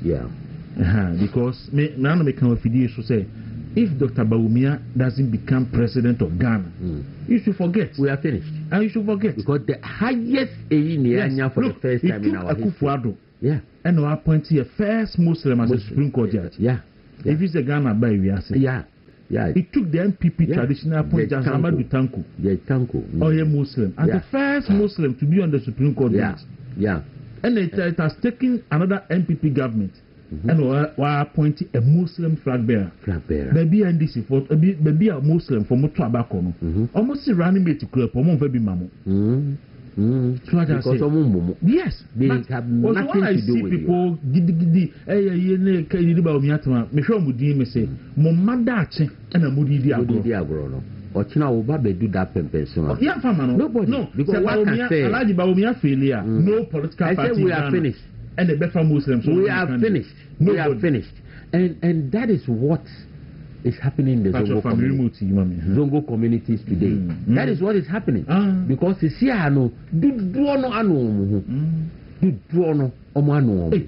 because how come? Though we don't vote based on religious lines, but for the first time, Yama Munipa say, serve Ghana. Not because Christian or Muslim. Yes, so I'm not perjury the Biarritz. Kunto Kwaseba Umiami president. That's it. Now, also, Muslim Imam. Also, Imam, Onam Seba Umia, you Preku, Baumia, Eri Santi, a mayor president. We all stand. Meanwhile, Mubi to Zongo Honoma. Moy we will stand before Allah on the day of judgment. Those Imams, they will answer before God on the day of judgment. omo nhyira ni nyina ye de be ma ba omia na wasen akɔhye akɔwura heaven na omo akɔ hell because what they did was so bad, so wicked. Said sanity akra na munka manu ntumwe say na munko tumu aba mantu amana na ye dey munum say entro so na enu na me ka no na mako tumu aba but for the fact that mbetumi pie at talking ill about this nice Muslim gentleman enu na ma asofo ni bi kwan ema omo nso keka keka dia omo kan yes say abontu ni benya wa ni nipa yes nti enu na ma asofo ni bi kwan ema omo nso ene omo kasa na omo kan Baumia is the only leader under His Excellency Nana Addo Dankwa Akufo-Addo all this Zongo development in all the Zongos across the country. There hasn't been any president or vice president in this country since independence. What boy Juma in the Zongo communities, His Excellency Baumia, OCC mosques across the country, OCC schools, Makaranta Arabic schools across a lot of Zongo communities in this country, drains, gutters, drain, clinics. Oye krano na Addo Dankwa Akufo-Addo ema no ho kwan ema ko Zongo communities across the country efa mebu 40 ema 20 mema 20 40 youth e de omo ko Cuba so omo ko sua medicine embra me ka say em say this year last year no mo wie omo nyina returning into the country deliberate policy says Zongo for doctor ejumano we were deliberate say ye pese ye boa Zongo for a lot of Muslim leaders are who do be yare terminally ill ye pe ayaresa emom ye si Ghana high to me but me bet me afa sika puduo near flying in Palo to Germany to India near Kosani yare these same people came back and we're talking against Baumia. In America, say we will stand before the Almighty Allah on the day of judgment. Because Nipa, why you win mamu? Every Friday, Baumia has a mosque that he goes to pray. Ubenifia every time, yeninu ne bompa a boom. Now, so because of dear wickedness, somebody Aliu Mama so. Aliu Mama be the emperor president edin yes Aliu Mama so onya Muslim nti omudi obi anya Muslim ya chain da omudi Haruna Idris mu be ba Murtala Muntakamu we are waiting nti that is our policy we are now waiting all of us we are sana you are sending a strong signal because everywhere obi will say look who is now the mayor of New York? Oh, a Muslim. Oh, a Muslim. The mayor of London. A Muslim. Na Ghana in London, in New York, wine a and a lot of cities across the world. Muslims. Sabi ayakata some krase ye kotwaba o say ubi a Muslim, ubi a Christian. Why so? Why religion? Ayakata because ye penipo be your main. That is true. Na omeya fan to my That is true. That is true. Now, me as a student of international relations. That is true. So we share Ghana. Yeah, about kwasempa now share Ghana a foreign policy. Now can allow. Yeah. No doubt. So be a which me a casino is certain in his mind. Say obi bumai. Hey, President Kufuor. Oh yes. And clearly, President Kufuor so bumai will be a who say yes. All right. Fantastic. So we share Dr. Baumia vision. Now we share Nema Oyena. Clearly, no. You can see clearly. But who to me who vision from afar? That is true, sir. Say that vision be ba be yejuma. Nana Akufo-Addo, utum say be brave gu apon so a. O she share Nana Akufo-Addo policies now. Na so can see any. Yeah. The only issue is at a point in time, no. COVID name and name by and disintegrated and me a near Juma as planned. That is true. A division no you can clearly see the vision. That is true. No, baby, a senior Benifonio Penito Uhuno. That's true. A cola food yakra uhu. Baby, I don't know. Baby, a Baumia Ehuno. That dictarization in the year came. 2010. Say, and no year the future of Ghana's economy. Not sure who or sure who prepares from 2010. That is true. 2010 that is true sabe no bisa nko amanfo ya agbelima boy den dokuno boy den kokunte boy den ayi akotashi yentimento obi kura afre radio so say kagu for other say Ghana aden a is here to we row 5 cities can near turn 2 cities those are the issues no transformation be na de balaji en fa hwema essence obe propaganda onya tumi na ontumi nkoso nye propaganda ye twen ayifo ayisehwifo twen entifo twen eda ye betubo ho e wo mufu de politan kasisim amu twen cocoa farms are betubo ho ne mechanize ne the politan kasi for no aspray wo cocoa farm what be that amu twen what be that what kind of lies are this and these people are those our imams and so for the omechi these are the people right. Before I be kono mepese mechia mikrom for ejura sechi domase yes wadam for bi ono oyo hini o okay oyo musi for youth okay sariki ya sapianga ayo mo frame o se oda pe mi ba mi ntia wo mano papa na ramo iron lady bi no ho gift last parliamentary candidate oh yeah juma dey because in the last presidential that is in the last presidential primaries Mamemtia last president governor Mia Minia Madame for Bibia Minino friend your Kodabremu your friend Rabiu there'll be a friend youth Abidu on also Michiana on pay and a beza Mikwa Mitatan from Mia Kwada Ebesi and your friend base on rapper base the leader no your friend rapper Amapa mi urefini bianca rapper no aka rapper mi chiawo ni e busy for nyina mi chiobia ni mi village in Ejura your friend no mo ashakoko so ni ashakoko meri obeko it's just after the hospital government hospital na mo kasi si ade mu mi chiaobia ayu fu si ade mu nyi fu ye no aro ye man you ala ide ya nana mo chiaobia we Ejura say yisi fofana na mo tene ka busia ye beda mase na ye de mo asi hase ano pay mo a mo pe zumi atono mon frère 0248 168921 Kwame Jesini sports team no at the sports at us me di Kwaku Dawuro with the technical and production team nyina nyame ama